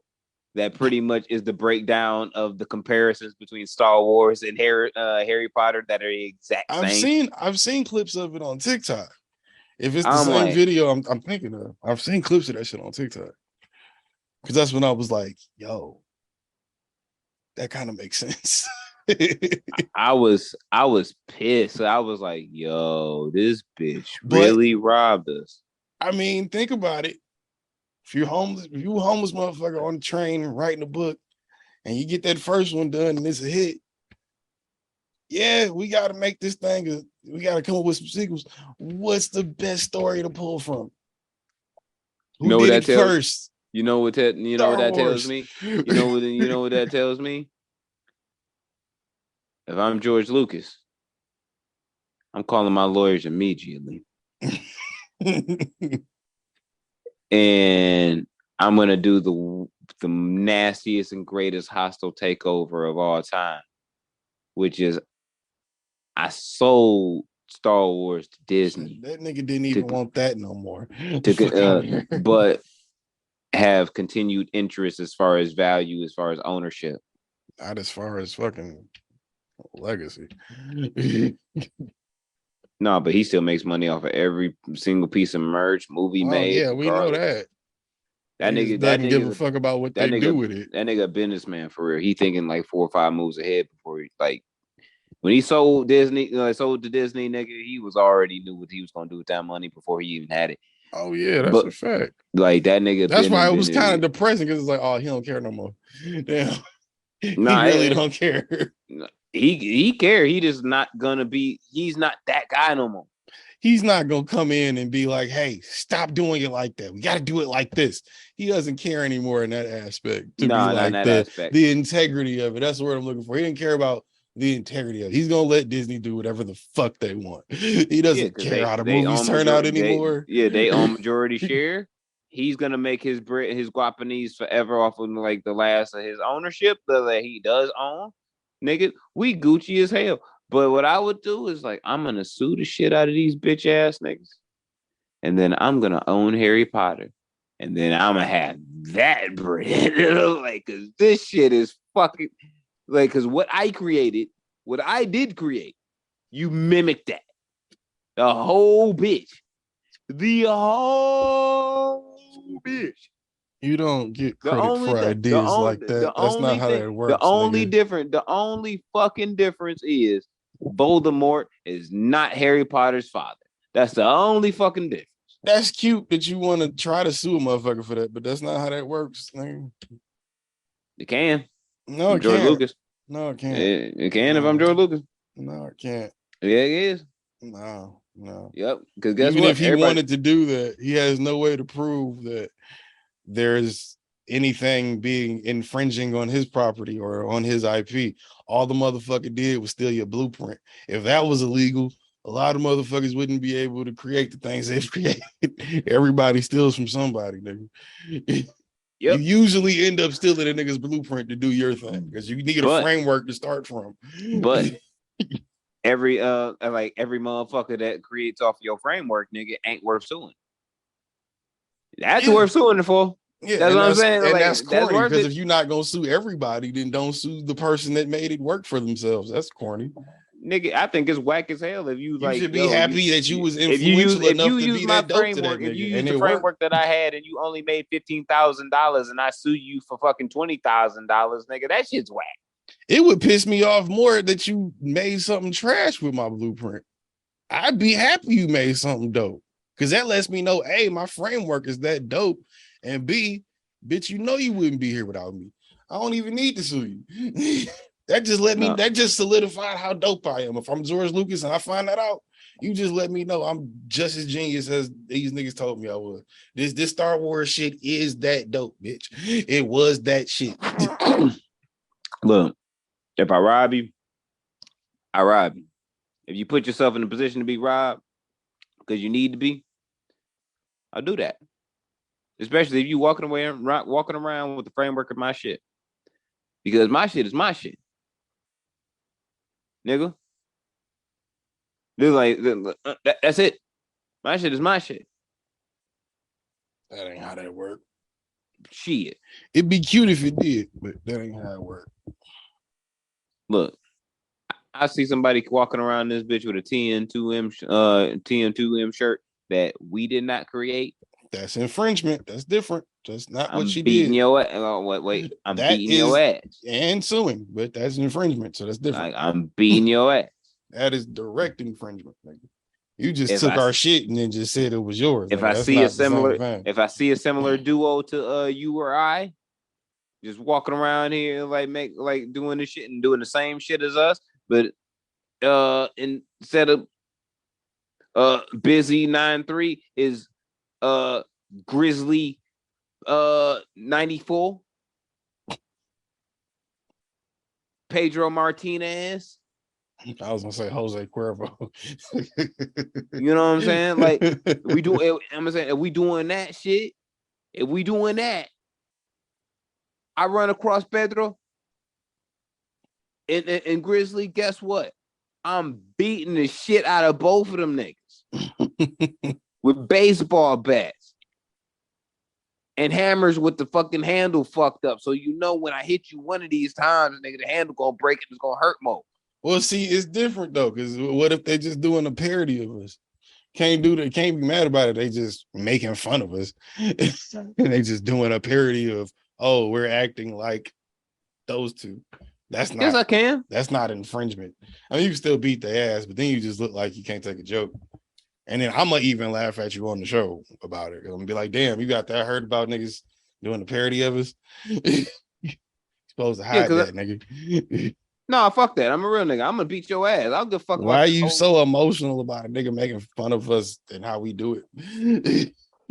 Oh no, you can do that shit in you can do that shit in the privacy of your own home. Do that shit all day. I don't give a fuck. You make a parody video, I'm beating your ass.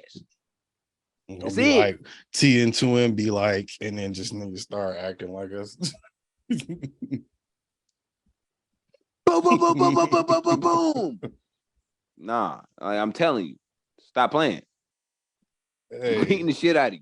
Stop playing. Like, don't put look. I invited my co-host may be one of the most hostile people ever perpetrating and saying like he mellow and shit and trying to keep his cool and everything like that and cool. Whatever the fuck. He bite people. Like, I am on a new wave, sir. You are not. Like, I am. You are not. I am on a whole new wave. Will willingly say I found my zen. And sometimes my zen tells me, like, you need to beat that nigga ass because you're not going to be calm about this in 24 hours because it's going to bother you. Beat that nigga ass. I mean, yeah, but 99% of the time I listen. You can't listen to it, though. That's why you got to be chill. No, I do full time. You got to remember the words of the great Sean Carter. It's a full-time job not to kill niggas. So when you feel that fire, when you know a nigga tested me today, it was something very simple, but you know how you get that. They say something, they don't know who they talking to that day, and you just feel that fire rise up in your ass, and you know you could go to jail for something stupid today, but then you think about it, you just gotta. It's a full-time job not to kill niggas. Just gotta keep that in mind. You cannot melt niggas peanuts, and it's a full-time job not to kill niggas. Look, I'm not gonna kill you, but I can knock you out very, very, very bad and hard with this left hook that I got. See, niggas be saying shit to me, and I be wishing life was Grand Theft Auto. That's how I know I'm more mellow now, because like I don't react like that anymore. I just think it, and then I go, "What'd you say?" And depending on what you said, I just go, "Okay," or ignore you, or whatever, you know. See, I meet hostility with hostility. Work on my zen. See, that doesn't work for me because I'm usually willing to go further than the person starting it. I don't want to do it. I'm still that person, but I don't want to play with that. I know where I'm willing to go. Just stop. And even some days I'm not willing to go there. So just stop. No, I'm willing to go there because it's like I genuinely don't disrespect people that I don't know. If I'm not personally looking for the smoke, I'm gonna keep that a beat. I realized that today too. It's funny you said that. Arrogance is a trigger for me. Yeah, like I'm not looking for the smoke like at all. But if you meet me with that, yeah, I'm getting right on 10. Yeah, I'm on 12. Like I can be minding my business, but I can feel like the energy of your negativity coming my way. Perfect example. Yesterday, I'm picking my daughter up from the bus stop and shit. It's just a short walk up the street from my house, so I walk. I'm walking, minding my business. One of the neighbors along the fucking block is looking at me from his garage. I'm trying to find what music I'm going to listen to on this fucking walk because my headphones are in. And the racial sense is kicked in. And I look and I see this nigga, and he's just looking at me like Santa Claus looking fat ass white man. Just looking at me, and I just looked at him like, nigga said it's racist spidey senses. it was just one of those like, oh, I'm still walking. Like, I'm walking, motherfucker. I'm minding my own business. I'm not paying attention to you, but I'm like, what the fuck is your problem? And then he just closes the door. I didn't even have to say shit. He just closes the door. I'm like, yes.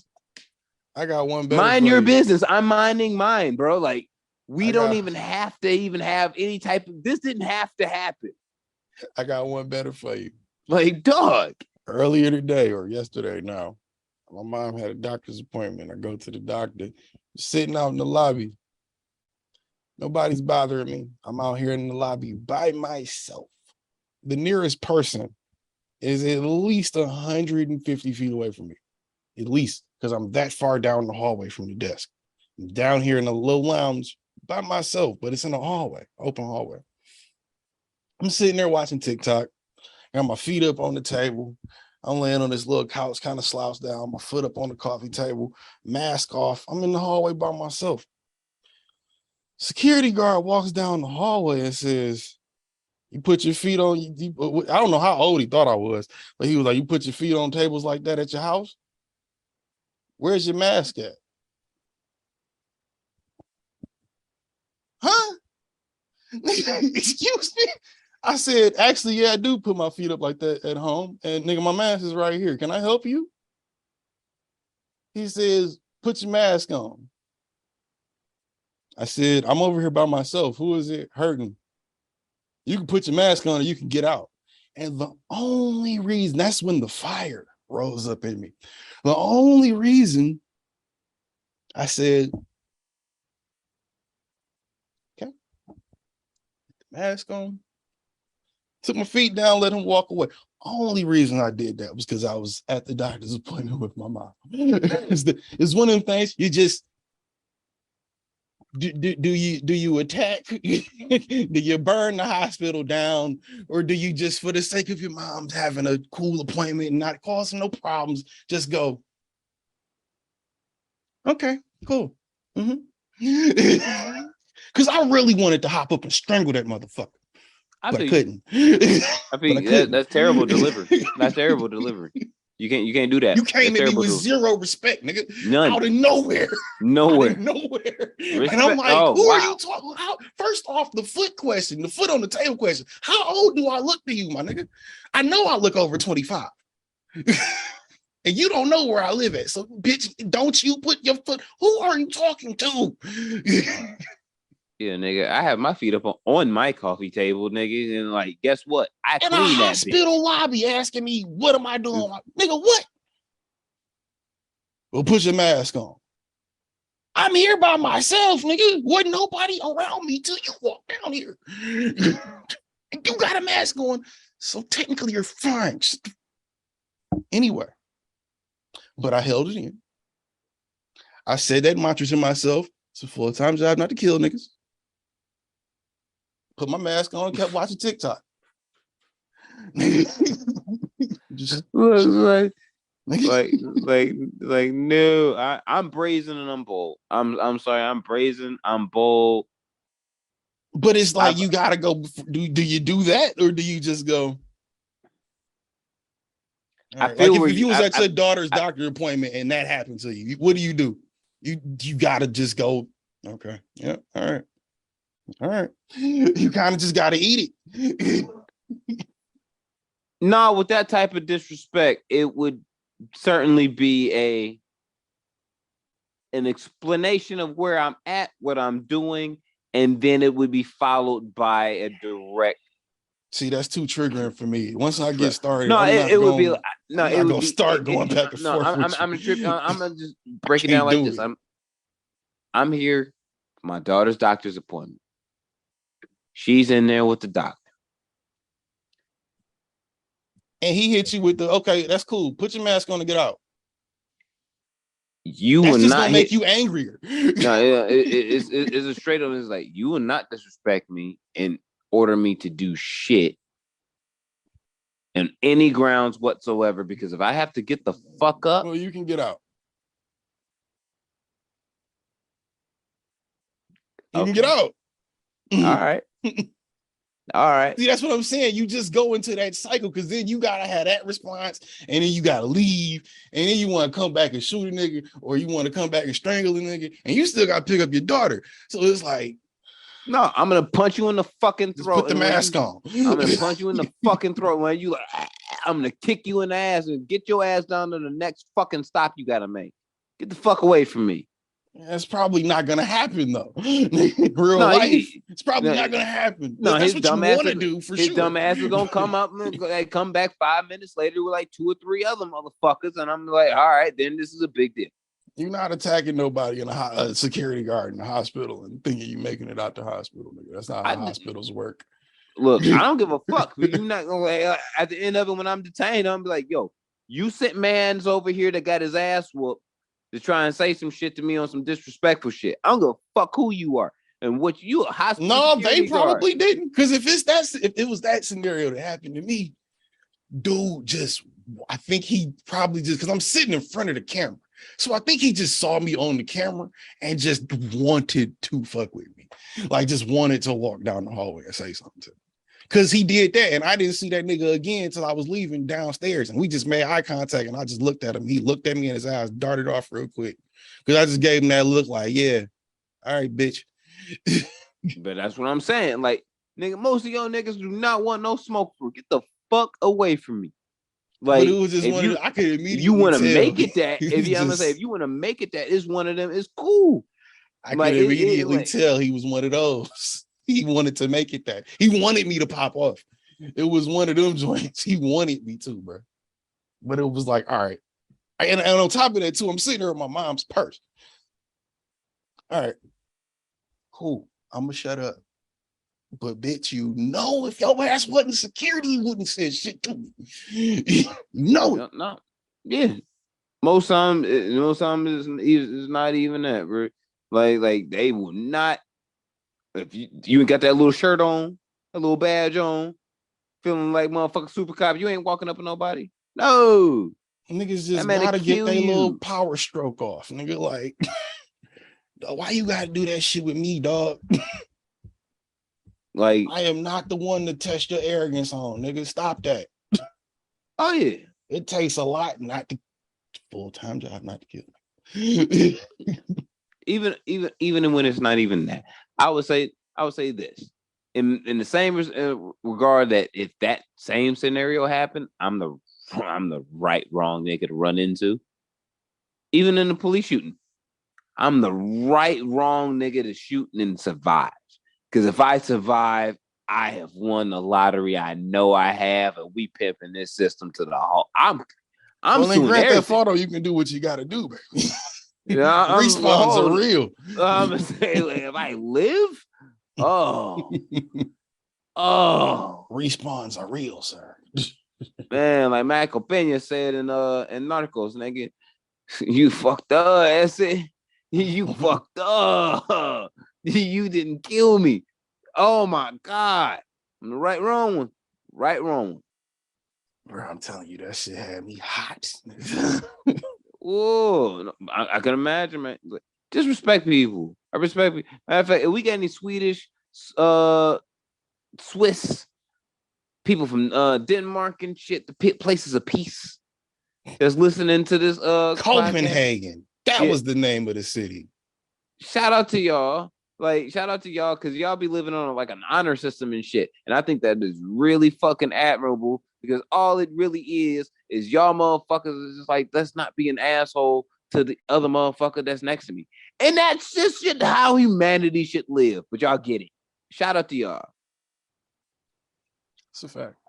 I mean, all you motherfuckers that listen, all you motherfuckers that watch, all you motherfuckers that actually fuck your mothers, we here for you. We love you. And God dang it, thank you for listening to our nonsense. Why you look so shocked? Some people fuck their mom. Nigga, some people being incest out here. I don't know. It's a Grand Theft Auto world, baby.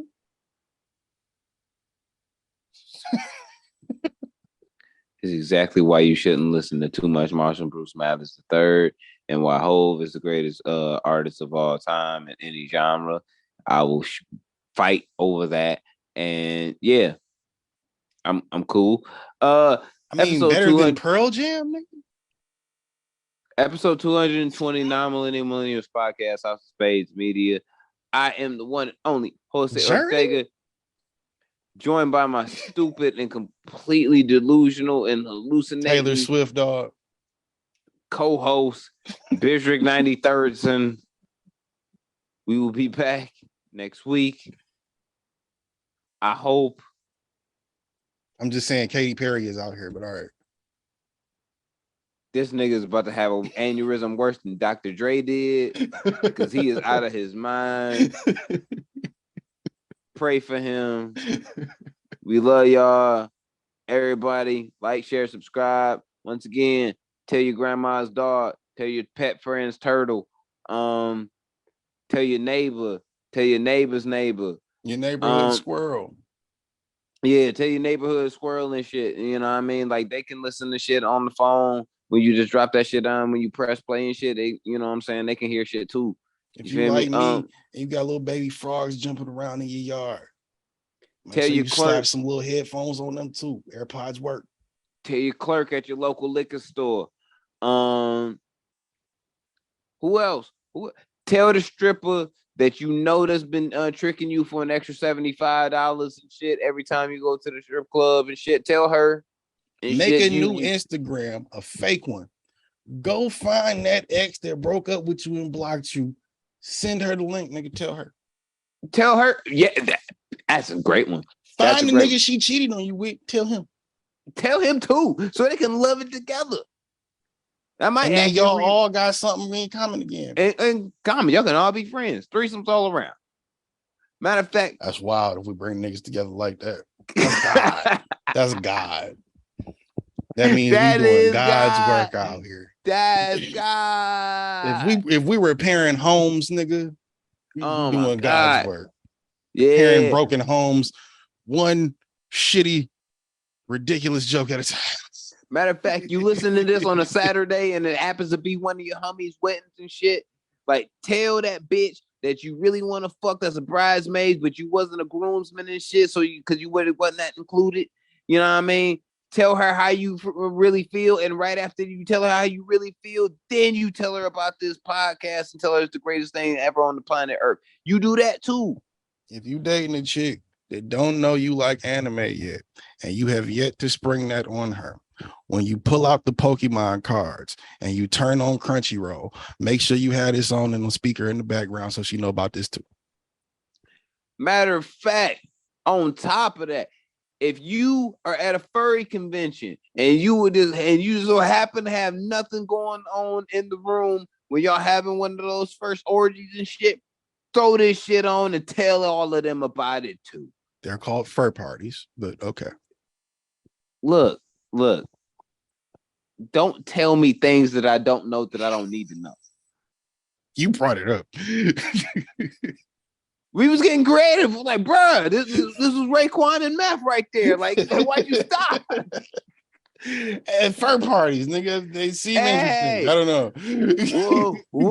Whoa. Wu-Tang Clan ain't nothing to fuck with. Bitch. Hey, 220 episodes in. It is. We here. We almost at 222 episodes in 2022. That's crazy. That's crazy. That's crazy. We almost there. 2 weeks out. Yeah. But shout out to everybody across the pond, across the globe, on planet Mars and shit. And matter of fact, on that planet we just discovered and shit yesterday. Shout out to y'all. You know what I mean? You love us. We love you. We out. Peace, motherfuckers.